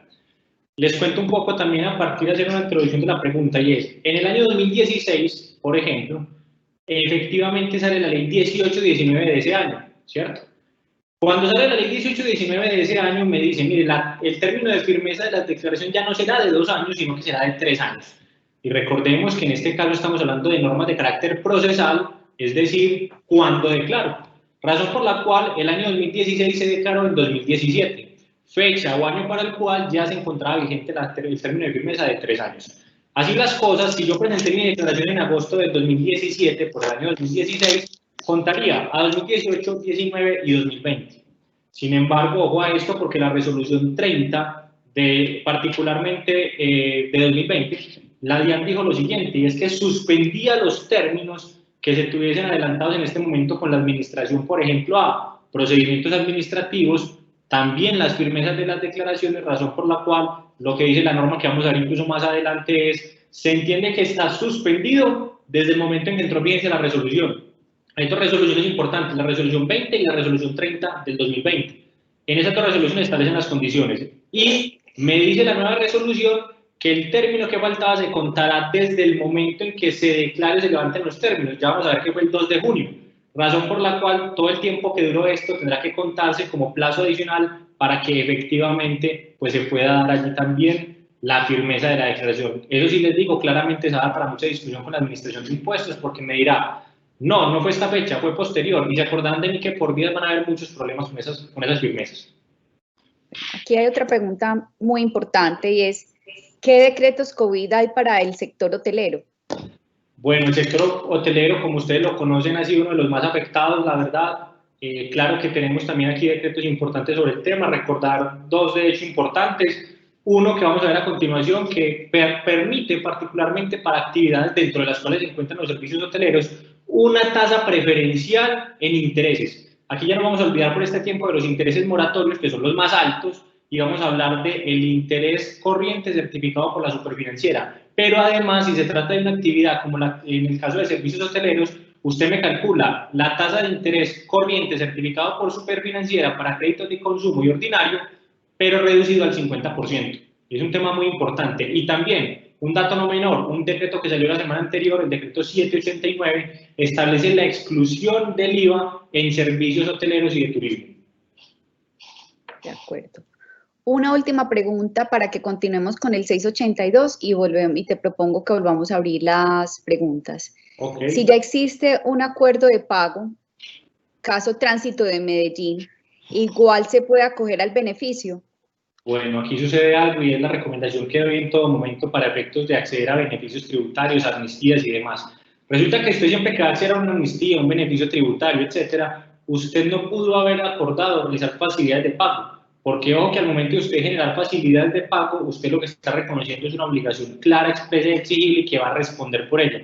Razón por la cual las normas siempre excluyen las posibilidades cuando ya se suscribieron acuerdos de pago, porque entiende la norma y con justa razón que usted ya tiene un derecho en firme y la administración un derecho a cobrarle y usted un deber de pagar de un acuerdo previo que estaba, razón por la cual en inicio no aplicaría para los acuerdos de pago ya suscritos. De hecho, vamos a ver que puedo establecer acuerdos de pago, pero estos tienen que ser puntuales en unas fechas determinadas, tienen que verse sobre ciertos tributos y particularmente no pueden durar más de 12 meses. Entonces, hace referencia a los acuerdos de pago con posterioridad a estos decretos, por ejemplo, y si ya hubo un acuerdo de pago, pues claramente hay un derecho reconocido por parte del contribuyente y deberá responder por este. De acuerdo. Gracias, Daniel. Entonces, los invito a que continuemos contigo en el conversatorio acerca del decreto 682 de 2020, en donde hablamos de la exclusión del impuesto sobre las ventas IVA sobre arrendamientos de locales comerciales. También un decreto bastante polémico porque estamos hablando del derecho a la igualdad y los locales comerciales, qué pasaría entonces con las oficinas, con todo esto que hace parte del aparato empresarial del país. Tú lo has dicho muy bien, Gloria, particularmente, pues aquí también se dicen muchas cosas respecto al punto de vista de la equidad en materia tributaria y vamos a analizarlo. Empecemos por la primera pregunta y es conocer a quiénes les aplicará en efecto el contenido de este decreto. En inicio la norma lo que establece es que esto aplicará para locales comerciales y también para espacios comerciales. Es importante para que lo tengan en cuenta, concesión de espacios comerciales o para locales comerciales. Y muy importante, ustedes ven allí, yo soy un poco cansón con estos temas, pero la verdad las palabras son absolutamente importantes. Miren lo que dice allí en rojo, me habla de causado y facturado. Eso es fundamental, porque recordemos que puede que yo tenga un local comercial y que lo comencé a arrendar, suponga usted, el 22 del mes X, ¿cierto? Razón por la cual comúnmente cuando se suscribe el contrato y se está estableciendo particularmente cumplimiento de ese contrato, pues yo debo atender unas condiciones claras, unas condiciones determinadas, por ejemplo, cada cuánto se facturará. Y comúnmente se establece en el contrato que serán los 5 días siguientes a, suponga usted, la suscripción del contrato. Entonces pongo este ejemplo porque este decreto 682 particularmente, este decreto 682 es del 21 de mayo de 2020. Y si usted suscribió el contrato de arrendamiento el 22 del mes X, si llegó el 22 de mayo que ya estaba vigente, ojo que aplica para este beneficio. Porque cuando la norma me habla de que sean causados y facturados, no quiere decir, entonces en mayo lo puedo hacer. No, dependerá porque si usted, por ejemplo, lo causó y lo facturó los primeros 5 días del mes, ya lo causó y lo facturó, razón por la cual no le aplica este beneficio. Pero si por el contrario, usted le cuenta ese término es desde el 22 de mayo y los 5 días siguientes, pues aplicará el beneficio también para mayo, como en efecto les comento. Es un alivio bastante importante, recordemos que esto está dado solamente hasta el 31 de julio y desde el 21 de mayo, para que lo tengan en cuenta. Entonces, básicamente consiste, para que lo tengan allí, pues bien importante esto, en la exclusión del IVA. Creo que una de las inquietudes más grandes que han tenido las personas es, al final del día, yo como garantizo, como responsable del impuesto, porque ¿a quién le va a decir la administración finalmente, venga, ¿qué pasó con ese impuesto? Pues al que le va a decir con toda seguridad será a la persona que no cobre el IVA.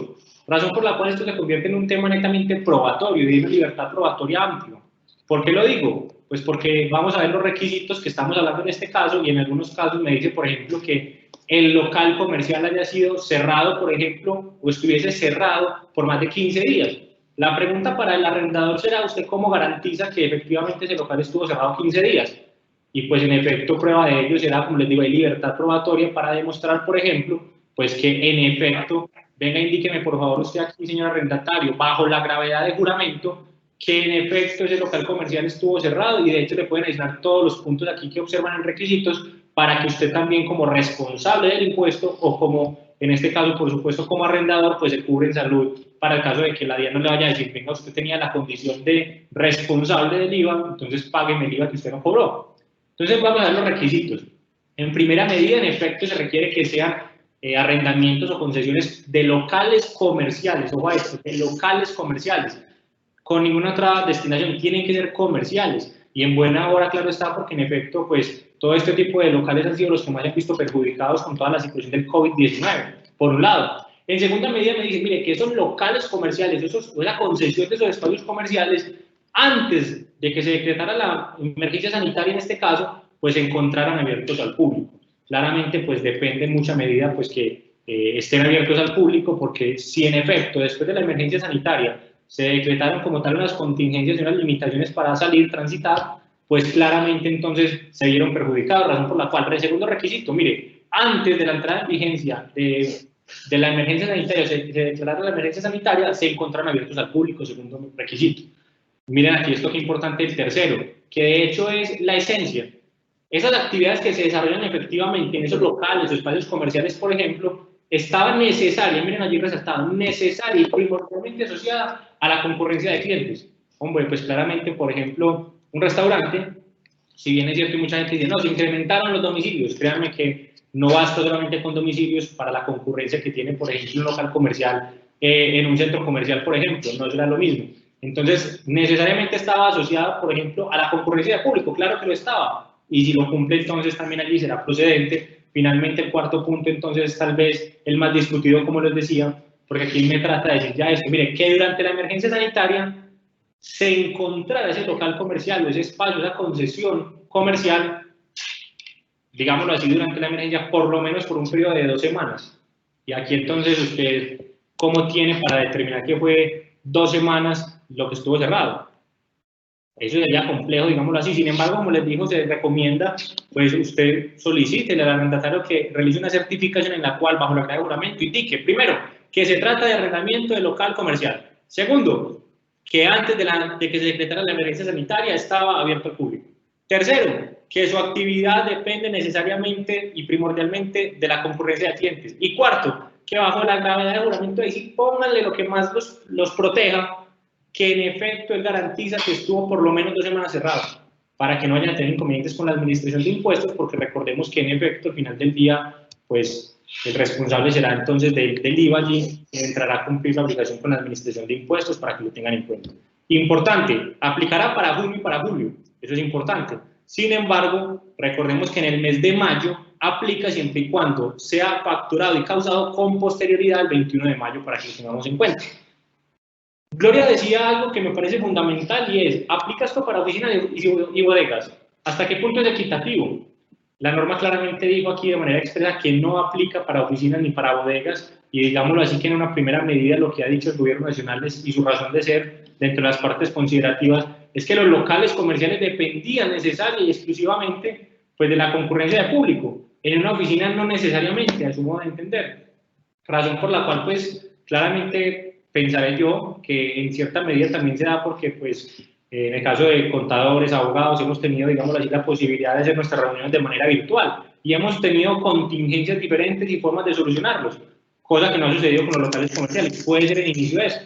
Sin embargo, la razón de ser primordial es entonces para efectos de que no se genere este beneficio a oficinas porque pues, no han tenido el mismo efecto, la misma afectación, perdón, y las bodegas porque claramente su única intención es almacenar bienes, productos, etc. ¿Qué sucede con los cánones? Que esto aquí es importante que hayan sido facturados y causados antes de la entrada en vigencia de este decreto, pues de una manera muy clara, y no, pues sobraba decirlo, pero también esto no aplica, no les serán aplicables estos beneficios porque ya en efecto se haya generado el beneficio y pues, perdón, en este caso se haya generado y causado y facturado el arriendo, razón por la cual no se le es aplicable entonces el beneficio. Solo para aquellos causados y facturados con posterioridad al 21 de mayo de 2020, entonces para que lo tengamos en cuenta allí, Gloria. Esto como tema relevante, sobre todo lo que tiene que ver con la exclusión del IVA en locales comerciales. Recuerden que pueden ir digitando allí sus preguntas, sus inquietudes sobre el tema para responderlas también. Vamos entonces a hablar de otro tema allí, Gloria, que me parece también relevante dentro de este decreto. Gracias, Daniel. Este decreto es bastante importante y es hablar de los 3 días sin IVA.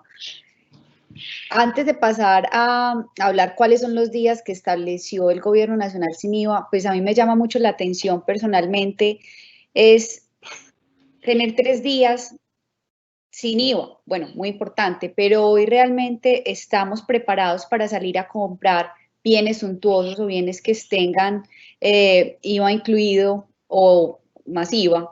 sabiendo que tenemos otras necesidades. ¿Tú qué piensas, Daniel, al respecto? Y cuéntanos cuáles son esos días que estableció el Gobierno Nacional para el IVA. Incluso he escuchado que se ha generado mucha polémica al respecto. Es cierto, Gloria, se ha generado muchísima polémica al respecto y de hecho, pues, en efecto, tienes razón con la pregunta que haces. Vea, era necesario, por ejemplo, y en efecto va a reactivar la economía. Aquí quiero citar incluso a un gran amigo que, pues, de hecho, cuando participé en un medio de comunicación de acá de la ciudad, respecto a una entrevista de este tema, él decía, Daniel, lo que pasa es que claramente, listo, tenemos claro ya cuáles son los 3 días sin IVA. El problema no es que yo pueda pagar o no pagar el IVA, el problema es que si yo quiero comprar la nevera, en este momento mucha gente no tiene ni para la nevera. Es que me pueden decir, lo rebajó, sí, lo rebajó, pero es que el problema no es que me den beneficios de IVA, el problema es que en este momento, hasta qué punto es momento, recordemos que el Gobierno Nacional llamó a la austeridad, llamó a que sea un momento de calma y que pues no comprar, por ejemplo, bienes suntuosos, bienes costosos o de lujo, porque pues no sabemos hasta cuándo llegue esta pandemia y pues sus efectos en la economía pueden ser reflejados a muy largo plazo. Entonces él me decía, mira, aquí no se trata necesariamente de que me generen un beneficio de no pague IVA, sino que es que ni siquiera tengo forma de comprar el bien por la situación económica que usted considere. Entonces, en primera medida, creo que el Gobierno Nacional expide este decreto porque necesariamente la Ley 2010 lo decía. Es decir, lo establecí de esa manera que en efecto usted entonces va a determinar 3 días. Recordemos que en un inicio se establecían esos 3 días para aproximadamente, pues como dicho se tenía, para enero, para junio y para diciembre. Aquí pues claramente se adelantan, como lo pueden ver ustedes en pantalla, estableciendo inicialmente para el 19 de junio, será la próxima semana ya como tal que se logre este beneficio como tal, para el 3 de julio y para el 19 de julio, para que lo tengan aquí con L. Es muy importante, lo que pasa es que suceden varias cosas con este decreto y ya vamos a pasar a analizarlas. Y es que en efecto se da esa posibilidad, sin embargo, esperaremos que en efecto la economía responda y pues genere un alivio también para los comerciantes. No se preocupen que también muchas personas han dicho, venga, lo que sucede es que al final del día lo que se va a traducir eso es que va a ser menos el 19% de IVA más el 19% de costo que le colocarán los comerciantes. No creo en eso, yo creo fielmente que esto será una oportunidad para que reactivemos la economía. Son comentarios que muchas veces la prensa y los diferentes medios dicen, pero yo creo que esto es una oportunidad que en efecto nos va a generar para que impulsemos el comercio, para que muchos, por ejemplo, en este momento que necesitamos estos impulsos en materia económica a través de temas comerciales, por ejemplo, y que lo conocemos, pues que podamos impulsarlo y que entre todos vayamos generando criterios de solidaridad para que en efecto pues podamos impulsar la economía desde muchos sectores, razón por la cual creo que es una buena medida, buena hora, porque necesariamente los comerciantes lo necesitaban y claramente confío que será un gran impulso, es lo que deseo realmente porque pues han sido uno de los factores más, uno de los sectores más golpeados en este caso, razón por la cual aquí la administración de impuestos también es importante que tengan en cuenta, tendrá una regulación muy importante con los precios, no se trata de decir que será entonces el precio X y póngale el precio que usted quiera, no, la administración verificará y por supuesto auditará la forma en que se cobraron esos productos, por ejemplo, cómo se cobraron, cuál era el costo que estaba asociado y demás, y si incrementó o no el valor para que lo recordemos entonces creo que es un alivio importante para todos los comerciantes, todas las personas que nos escuchan en este momento, por supuesto, es importante que tengan en cuenta que esto generará, entre comillas, un alivio importante para que se active un poco más la economía y es importante entonces que tengan en cuenta algunos de los requisitos aquí establecidos. Primer punto, conocer cuáles son esos bienes. Nosotros vamos a compartir, digamos así, con estas memorias por temas de tiempo, por supuesto, para no andar en cada uno de ellos, pero ustedes ven allí en pantalla, por ejemplo, algunos bienes, por ejemplo, como vestuario, como complementos de vestuario, que son diferentes, y en ellos, digamos así, de la misma norma y del mismo decreto, están definidos. ¿Cuál es la crítica que yo le hago a esto? Pues que particularmente me dice, entiéndase por vestuario o por complementos de vestuario, aquellos que complementan o que componen la forma de vestir de la persona, dice así, que incluyen únicamente, entonces aquí es donde yo digo, hombre, ¿para qué empezaste a definir como si nos fuéramos a ir en prosa a decir qué son y luego me dices que son únicamente estos? Pues hubieses dicho de una vez, solamente se entenderán que son estos productos particularmente y pare de contar. Un tema relevante. Lo que ustedes ven ahí, por ejemplo, para el vestuario estamos hablando de 712.000 pesos, es decir, 20 VTs, para complementos de vestuario son 20 VTs también, es decir, 712.000 pesos. Para electrodomésticos, o a esto que lo que son electrodomésticos y elementos deportivos tuvieron el aumento más considerable. ¿Por qué aumento? En la ley 2010 se establecía para los electrodomésticos tan solo 40 VTs, algo así como 1.400.000 pesos. Para los elementos deportivos se establecían tan solo 10 VTs, algo así como 356.000 pesos. Miren qué importante el cambio, porque para esto se le da ya un aumento hasta 80 VTs, es decir, tanto para electrodomésticos como para elementos deportivos, que valgan hasta 2.848.000 pesos. Eso me parece bastante importante. El decreto incluso incluyó en electrodomésticos computadores personales, ojo a esto, y para elementos deportivos incluso incluyó también bicicletas eléctricas, que están tan de moda ahora. Entonces, para que lo tengan en cuenta, porque puede ser un tema y un alivio importante para todos los comerciantes conocer este punto allí específico. Para juguetes y juegos igualmente se amplió, para útiles escolares se amplió, ahí están los valores, 356.000 pesos para juguetes y juegos también se amplió, para útiles escolares son 178.000, también se amplió, y desde el decreto pues incluyó algo que ni siquiera estaba en la ley, que es bienes e insumos para el sector agropecuario.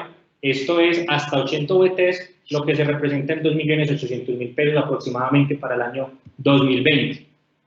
De entrada es importante decir, para todas las personas que nos escuchan en este momento y que de pronto en las diferentes empresas que se tienen y demás y que se van a operar este tipo de beneficios lo desean hacer, recordar que esto no aplica para pagos en efectivo. Lo que pretende el Gobierno Nacional con esta medida es generar, por supuesto, movimiento de caja, pero que ese movimiento de caja se realice a través de entidades financieras. Entidades que se encuentren vigiladas por la Superintendencia Financiera. Veas, entonces usted lo puede hacer a través de pagos PSE, lo puede hacer a través, por ejemplo, de tarjeta de débito, de tarjeta de crédito, pagos electrónicos. Es decir, lo importante es que pase por el sistema financiero para que lo tengan en cuenta allí. Y por supuesto no vaya entonces a generar una dificultad para la administración de impuestos o con la administración de impuestos al momento entonces de generar esa compra si la hace en efectivo. Segundo punto, ¿existen algunos límites a esas unidades? Existen límites, en efecto existen límites, tampoco quiere decir que entonces me va a comprar 8 aspiradoras sin IVA para venderlas posteriormente, no. En este caso es importante decirlo, que se trata también de unas limitantes de 3 unidades por género. Mucho cuidado con esto, que cuando me hablan de género, el género, por ejemplo, me voy a volver acá para que ustedes lo analicen, el género, el vestuario, o complementos de vestuario. Ustedes van a encontrar en complementos de vestuario que aparecen maletines, morrales, gafas de sol, etc.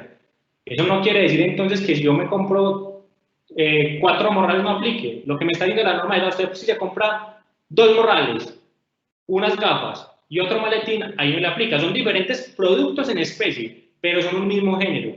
Razón por la cual lo que me hace referencia con este máximo de unidades es particularmente para efectos de el género en su totalidad, es decir, máximo 3 productos de electrodomésticos, máximo 3 productos de bienes como tal deportivos o para todo el tema agropecuario para que lo tengan en cuenta. Hay una pregunta que genera muchas dudas también y es, Daniel, si teníamos particularmente algo establecido en la ley 2010, recordemos que la ley 2010 de hecho tenía unos valores inferiores a lo que están aquí establecidos, ¿qué pasa con eso? Aquí la norma de una manera muy clara lo dice y particularmente señala que los artículos que establecen los beneficios en los días sin IVA en la ley 2010 no serán aplicables en el 2020. ¿Por qué? Recuerdan allí lo que hablábamos en la Constitución Política, particularmente en el artículo 215, que podrían, ¿qué? Modificar los existentes, ¿recuerdan? Aquí lo que hizo este decreto fue modificar un tributo que ya existía o una disposición de un tributo que ya existía en la ley 2010 y dijo, por ejemplo, mire, aquí la base gravable máxima para los elementos deportivos no va a ser de 10 VTs, es decir, 356.000 pesos, sino que será de 80 VTs, 2.800.000. Lo hizo, ¿por qué? Porque constitucionalmente es viable aplicar esta situación, razón por la cual no se observa, digámoslo así, dificultad alguna y esperemos que sea bastante provechoso para el comercio. Esta situación es lo que deseo realmente porque gran parte de nuestra economía depende del sector comercial y todo lo que verse sobre aspectos comerciales, razón por la cual sí espero y deseo de todo corazón que esto sea un gran impulso para todos los comerciantes. Vamos entonces aquí, Lorena, también a hablar de unos beneficios, ¿sí? Sí, Daniel, antes de pasar al decreto 688, me gustaría que resolviéramos una pregunta. Recuerden, estamos esperando preguntas para que interactuemos con ustedes. Una persona que fue requerida por no declarar en el año 2018, ¿hasta cuándo tiene para declarar con el COVID-19? Bueno, aquí pasa algo entonces. Primero, esa pregunta dependerá, por ejemplo, de 2 cosas. ¿Cuándo fue requerido?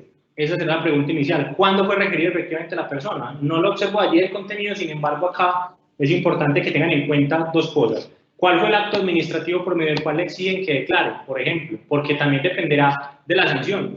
Recordemos que cuando la administración ya me notifica un acto, ya de entrada, tanto la sanción por extemporaneidad o por no declarar va a aumentar, y en ese orden de ideas, pues, tenemos que adelantar el procedimiento. ¿Cuál es la recomendación? De acuerdo a los datos que da expresamente, que, digamos así, no se especifica mucho, pero es actuar lo más pronto posible. Si en efecto tenía que declarar, que lo haga, porque recordemos que conforme avanza el procedimiento van aumentando las sanciones, los intereses y demás, caso en el cual entonces es importante que lo tengan en cuenta, porque en inicio vamos a ver ya las facilidades de pago para las obligaciones con la DIAN aplican para unos periodos determinados, como lo vamos a ver a continuación entre abril y julio, razón por la cual muy seguramente es que no le aplique este beneficio, pero que deba tenerlo en cuenta para efectos de declarar, razón por la cual un término mínimo, un término máximo, pues la idea es que lo haga antes de que la administración le emita un requerimiento especial, porque muy seguramente lo que le notificó fue una especie de invitación para que declarara, que es lo que está haciendo la administración por estos días. De acuerdo, muchas gracias. Bueno, entonces ahora continuando con el decreto 688, nos gustaría, Daniel, que nos contaras qué beneficios otorga este decreto para los contribuyentes y si podemos hacer énfasis en la pregunta que nos hizo uno de los afiliados y es qué beneficios hay para el hotel hotelero. Creo que acá cabe muy bien en la pregunta. Excelente. Mucha atención, los llamo aquí, les hago un llamado importante a que presten mucha atención a este decreto, porque aquí se pueden ver bastantes beneficiados. Muy seguramente en algunos casos, algunas compañías no habrá flujo de caja para pagar el impuesto de renta, por ejemplo, que está establecido. Muy seguramente algunas compañías pues, no tendrán forma de realizar algunas facilidades de pago. Entonces vamos a ver aquí unos puntos específicos, particularmente sabiendo con otra compañía, o mejor, otra entidad más bien, que con toda seguridad queremos y apreciamos bastante y que siempre nos trae muy bonitos y bellos recuerdos, así tengamos los términos suspendidos, que es la UGPP, ¿cierto? Es como nuestro temor por allá escondido, que como quien se despide de nosotros por un momento mientras regresa, pero también este decreto entonces nos está diciendo, mire, aplica beneficios, ojo a esto, para obligaciones tributarias, véase en el caso particular de la Administración de Impuestos, por ejemplo, o incluso para las obligaciones que versen sobre el Sistema General de Seguridad Social, véase UGPP. ¿En qué caso se aplica? Siempre y cuando usted pague hasta el 30 de noviembre de 2020, primer punto. Máximo hasta el 30 de noviembre de 2020. Y aquí tengo que hacer una aclaración, que este decreto es más beneficioso que la ley que ya era beneficiosa. Voy a cerrar un poco la idea.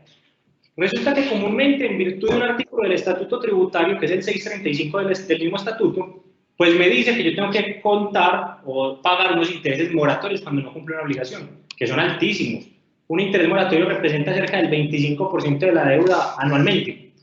Pero sale la ley 2010, última reforma tributaria, y me dice, mire, favorabilidad hasta el 30 de junio. Usted me va a pagar como tal el impuesto, pero digamos así que él me debe, por ejemplo, pero usted me va a calcular un interés no moratorio, sino el interés corriente más 2 puntos. Y era un beneficio. Aquí ya que está diciendo este decreto que es más beneficioso aún. Mire, aplica para pagos hasta el 30 de noviembre, o aplica para facilidades o acuerdos de pago también, que se realizan hasta cuándo, hasta el 30 de noviembre.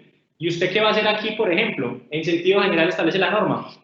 Me dice, usted tendrá derecho a que me pagará el interés corriente para créditos de consumo y ordinarios que sea certificado por la Superintendencia Financiera. Es maravilloso, porque la verdad en este caso sí que representa claramente un beneficio para los contribuyentes, pues el interés moratorio es considerablemente alto, y recordemos que en algunos escenarios pues será complejo pagar, por ejemplo, el impuesto de renta. ¿Por qué? Porque si usted tenía provisional ya pagar el impuesto de renta, pero surgen unas necesidades como estas, en las cuales pues usted tiene que tomar de donde pueda para pagos de nómina y demás, pues claramente entonces le quedará complejo cumplir con alguna que otra obligación. Razón por la cual pues aquí es importante sobre todo hablar de las actividades más afectadas, y aquí entonces hago referencia a nuestro invitado que nos dio la pregunta respecto al sector hotelero. Miren qué importante esto. Si usted hace parte de estas actividades que ve, ejemplo, empresas de transporte aéreo comercial, en este caso, por ejemplo, X o Y empresa que se encargue, por ejemplo, del transporte de pasajeros de forma aérea y que sea comercial, que se han visto también afectadas, por supuesto, van a gozar de los siguientes beneficios. Los hoteles para servicios hoteleros van a gozar de los siguientes beneficios. Actividades teatrales, de espectáculos musicales y demás espectáculos públicos. ¿Será que los espectáculos públicos se vieron afectados? Sí que se vieron afectados, razón por la cual les tengo una muy buena noticia para esas actividades. Ojo a esto, revisen el código SIU que tienen allí, 9006, 9007, 9008, porque es a quienes aplica. Si son hoteleros, les aplica. Transporte aéreo de pasajeros, les aplica. ¿Qué va a pasar aquí con estos? Las mismas condiciones, pero usted me pagará el interés corriente certificado por la superfinanciera reducido al 50%. Es una muy buena iniciativa que se suma, digámoslo así, a lo que se ha dado para efectos de generar flujo de caja de las compañías. El interés se reduce considerablemente y fuera de eso, recordemos, les hablaba ahorita del decreto 789 para el sector, por ejemplo, hotelero y en algunos casos también particulares para franquicias y demás, se determina la exclusión de algunos servicios para que lo tengan en cuenta. Importante entonces allí que lo sepan. Resulta que usted puede, pues, en efecto, pagar con este beneficio, pero la razón de ser es que yo no tengo la forma, no tengo la liquidez para el pago del mismo. Razón por la cual es posible generar facilidades de pago. La respuesta es que sí, usted puede generar facilidades de pago y esas facilidades de pago, pues, tienen unos requisitos determinados que se generan, por ejemplo, para obligaciones entre el 1 de abril hasta particularmente julio, porque son exactamente las fechas de presentación de declaraciones de 2019. La finalidad, sobre todo, para esas facilidades de pago, máximo tiene que ser a 12 meses y un tema importante, no se requerirá constituir garantía real o el compromiso de no enajenación de bienes para que lo tengan allí en cuenta. Eso respecto a este decreto, puntualmente a los intereses y los beneficios. Pero ustedes recordarán que algo que tenemos pendiente, ¿no? Y de hecho los que estuvieron participando y estuvieron en la charla en inicio de año, en el mes de marzo, de hecho una semana antes de que todo esto sucediera, con la Cámara de Comercio precisamente estábamos hablando acerca de la última reforma tributaria, y yo les toqué algunos puntos importantes de UGPP y también les hablé de algunos temas de las conciliaciones y las terminaciones por mutuo acuerdo. Y les decía, ¿qué me preocupa de esto? Que como el decreto siempre sale por allá en mayo, en este caso se estableció la fecha máxima el 30 de junio. Sí que es cierto, menos que contábamos con todo lo que ha venido sucediendo con el COVID-19 y pues en efecto entonces aquí también se da un alivio para que ya esa fecha no sea el 30 de junio, sino que será hasta el 30 de noviembre. Otra modificación que trae esta norma, y también el acta que debe ser suscrita, siempre se dice que debe ser suscrita, por ejemplo, inicio se decía el 31 de julio, ahora se establece que será máximo hasta el 31 de diciembre, razón por la cual entonces estaremos muy seguramente en la administración para el mes de diciembre suscribiendo las respectivas actas, con villancicos a bordo y todo para firmarlas, pero será entonces la época en la cual se determine. Claro está, es un beneficio porque pues por lo menos da un poco más de tiempo para acceder a estos beneficios, particularmente beneficios como los que veremos a continuación, Gloria, con el decreto 776. Sí.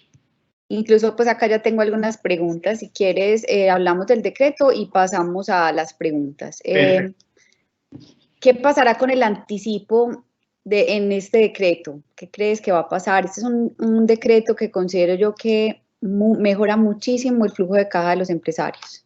Bueno, en primera medida es importante decir, clasifiquemos adecuadamente lo que nos dice el decreto, porque en inicio esto se trata precisamente de establecer, de definir de una manera muy clara, pues que hay una reducción del anticipo al 25%, en algunas actividades al 0%, pero ojo, porque he escuchado mucha gente diciendo, nos redujeron el anticipo al 25%, no, eso es falso, usted tiene que verificar primero que sí corresponde a las actividades señaladas expresamente en el decreto. Es decir, esto aquí no se trata de decir que se redujo para todo el mundo entonces el tema del anticipo al 25%, no. Es expresamente para algunas actividades particulares que están desarrolladas de acuerdo al código SIU.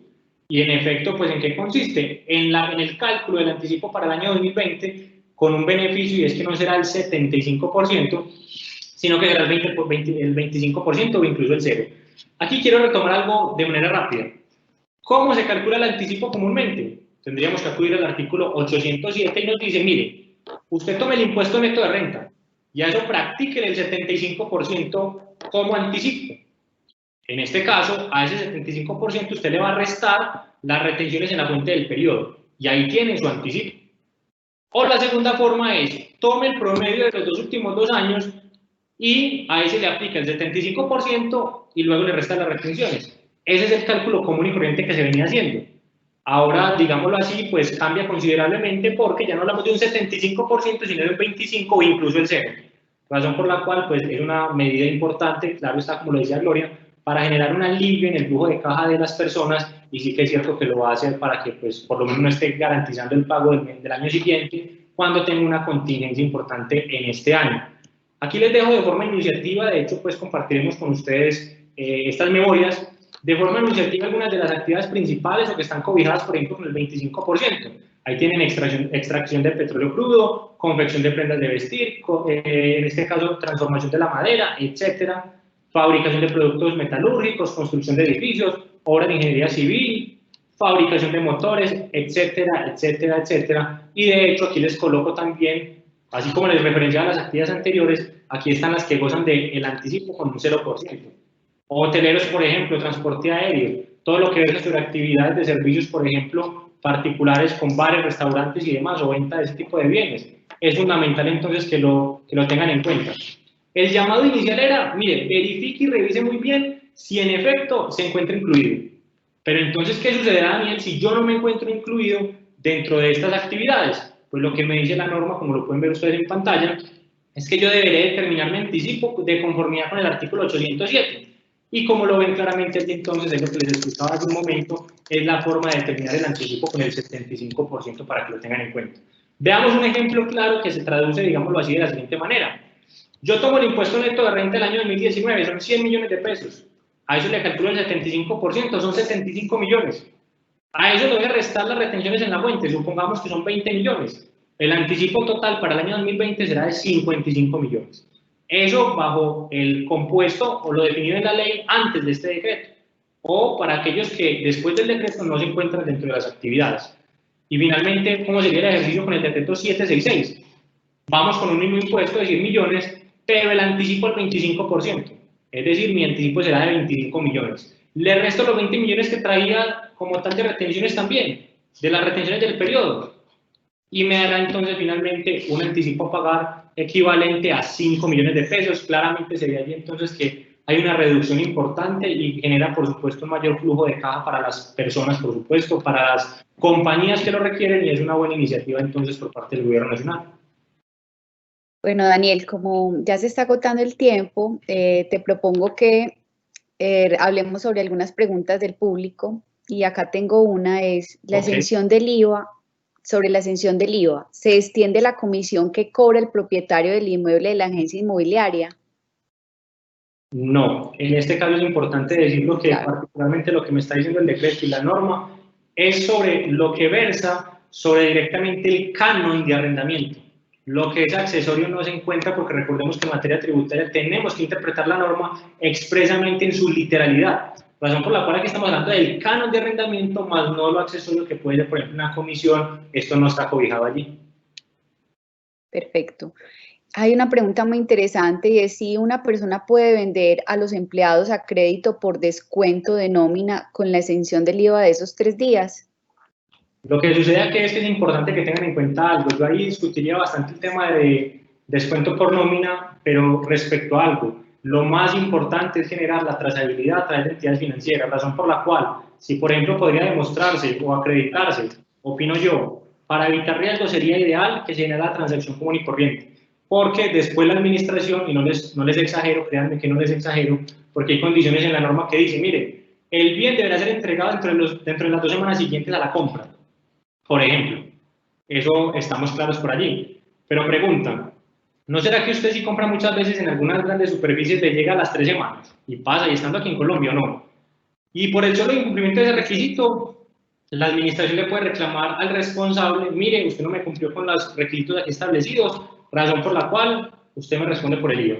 Primer punto. Segundo punto, yo considero que si se emite la factura correspondiente, bien sea a través del mecanismo de facturación electrónica o como lo dice la misma norma, hasta el momento, de hecho lo indica allí como norma vigente, facturación POS, entre otras, pues lo puede hacer y estará, digamos así, válido. Sin embargo, pienso que el quid del asunto allí está respecto a la trazabilidad, porque me dice, mire, la transferencia, el voucher o la forma que se haga, tiene que quedar expresamente, primero, al consumidor final, o a quien efectivamente sea el consumidor final, y segundo, que el voucher o el comprobante queden del mismo día, razón por la cual, si se logran acreditar esas cosas, pues sería posible hacerlo de esa manera. Lo que sucede es que la verdad, pienso que este tipo de cosas serían un riesgo con la administración de impuestos para que me diga después, mire, ojo, estos son detalles mínimos, lo sé, pero para que después me digan, mire, es que no me generó el requisito, por ejemplo, que sea la trazabilidad por pagos a través de entidad financiera, sino que es un tema diferente con reducción de nómina, entonces le desconozco el beneficio.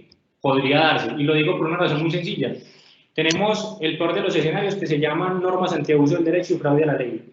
Ahí cabe lo habido y por haber, porque básicamente le da la facultad a la administración de determinar que si en consideración de esto lo que pretendió el contribuyente fue aminorar su impuesto o no pagarlo, pues puede reconfigurar la operación.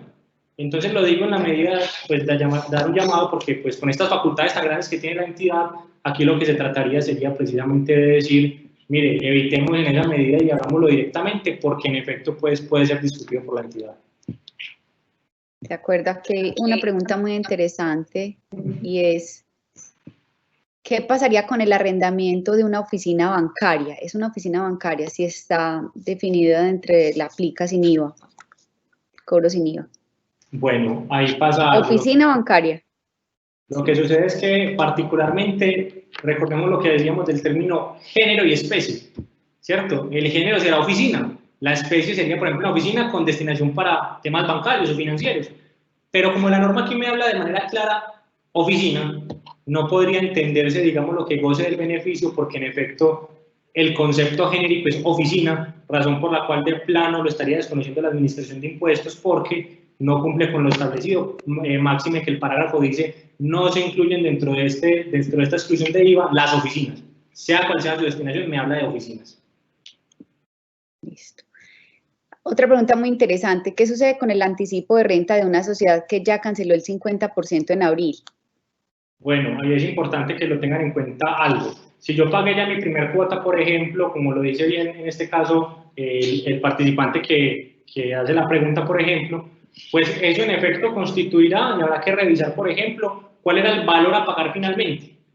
Caso en el cual, pues en efecto, si esto alcanza a cubrir completamente parte de esa primera cuota, pues simplemente lo que reste lo pagaré, por ejemplo. Sería un punto inicial allí que lo tenga en cuenta. O si se genera un valor en exceso, pues claramente esto generará un valor en exceso pagado inicialmente, el cual aparecerá registrado en el sistema como excesos o excedentes, digamos así, del contribuyente y podrían ser solicitados por el mismo contribuyente a la Administración de Impuestos. Perfecto, acá. Para la exención del IVA de los locales comerciales, ¿se puede pasar un informe a la DIAN en agosto? ¿Y cuál es el formato para ello? Bueno, pues digámoslo así, de cierta manera hay varias cosas. La primera, recordemos que eso limita bastante y tiene mucha relación con el tema probatorio, particularmente, digámoslo así, que la Administración hasta este momento no ha definido o indicado que exista el formulario como tal, particularmente como el beneficio se da hasta el 31 de julio, muy seguramente en estos 2 meses o en el transcurso de estos 2 meses lo conoceremos, a la fecha no ha estado todavía, sin embargo recordemos que más allá de todo esto, lo que me va a exigir la Administración también es las pruebas suficientes para determinar por qué no efectúa el cobro del IVA, caso en el cual entonces aquí tendremos infinidad de formas, claro está, pues serán discutibles con la Administración, en la cual se acredite, por ejemplo, que yo garanticé que el arrendatario me indicó bajo la grada de juramento, por ejemplo, una certificación que cumplía con cada uno de los requisitos allí estipulados para yo eximirlo del cobro de ese IVA. Bueno, ¿cuáles son los nuevos plazos para la información exógena? Bueno, yo tengo entendido que se amplió. Con el tema de exógena es importante recordar que se modificaron igualmente los plazos. Si no estoy mal, no me falla la memoria, es la resolución 33 de la DIAN, que salió relativamente hace más o menos 15 días, 3 semanas, modificando los plazos. De hecho, comienzan a partir de la próxima semana los vencimientos para que lo tengan en cuenta y también atenderán... 16 de junio. Exactamente. La próxima 16 de junio al 23 de junio. Exactamente, entonces esa resolución lo respecto un plazo adicional y recordemos, en este momento se atienden los 2 últimos dígitos del RUT, pero van casi siempre avanzando de 10 en 10, por ejemplo, del 91 al 99, etcétera, entonces es importante que lo tengan en cuenta. Bueno, así vamos concluyendo ya la respuesta a las preguntas. Los queremos invitar a la próxima charla, vamos a manejar todo el tema de impuestos territoriales y todos los beneficios que hay para que se animen y participen y sean muy participativos también en las preguntas. Muchas gracias. Yo quiero finalizar con algo, por supuesto agradeciéndoles también, pero me parece muy importante si me pueden regalar 2 minutos más solamente de tiempo para finalizar con esta resolución que me parece vital, y es precisamente la Administración de Impuestos y Aduanas Nacionales, porque sé que muchos tendrán procedimientos activos, y de hecho se relaciona con la pregunta que hacía la persona ahorita, particularmente con el término de firmeza. ¿Cuál fue el objeto de esa resolución, la 55/2020? Pues recordemos, la resolución 30, que es el apartado que ustedes ven en la parte inferior de la pantalla, suspendió los términos. Recordemos, si yo estaba discutiendo con la entidad, suponga usted que me notificó un requerimiento especial. Yo contaba con 3 meses para dar respuesta al mismo, ese término se suspendió. Y me decía que si, por ejemplo, había transcurrido un mes, al momento en que se restablezca la emergencia sanitaria, entre comillas, pues se contará lo que estaba restante. Entonces, si en el momento en que sale la resolución 30 había transcurrido tan solo un mes y yo tenía 3 meses, pues a partir del 2 de junio me quedan los 2 meses para dar respuesta, por ejemplo, a ese requerimiento. Importante que tengan en cuenta entonces esta resolución 55 de 2020 levantó los términos en gran parte de los procedimientos con la DIAN. Lo único que quedó por fuera, lo único, digámoslo así en cierta manera, son las inspecciones contables y tributarias en ciertas medidas y también algunos casos particulares en temas aduaneros. De resto, todo está, ya se levantaron los términos, digámoslo así, desde este punto de vista, y es importante que conozcan también esta resolución. ¿Cómo se contarán los términos? Lo decíamos entonces hace un momento, los términos se cuentan si me faltaban 2 meses al momento de que se declarara la suspensión, contaré los 2 meses restantes y así sucesivamente. Lo mismo con la firmeza a propósito de la persona que hizo la consulta ahorita nada más. Vea, si se me vencía mi declaración, o si finalmente esa declaración tenía una firmeza en agosto, ¿qué pasaba? Pues este tiempo estuvo suspendida la firmeza para que lo tengan en cuenta. Entonces, eso era lo que les quería comentar. Agradecerles infinitamente a cada una de las personas que estuvo con nosotros, a la Cámara de Comercio igualmente por invitarnos, y siempre es un gusto para nosotros, por supuesto, estar participando de este tipo de eventos y de charlas que son relevantes para todos nosotros. Mil gracias a todos y un feliz día.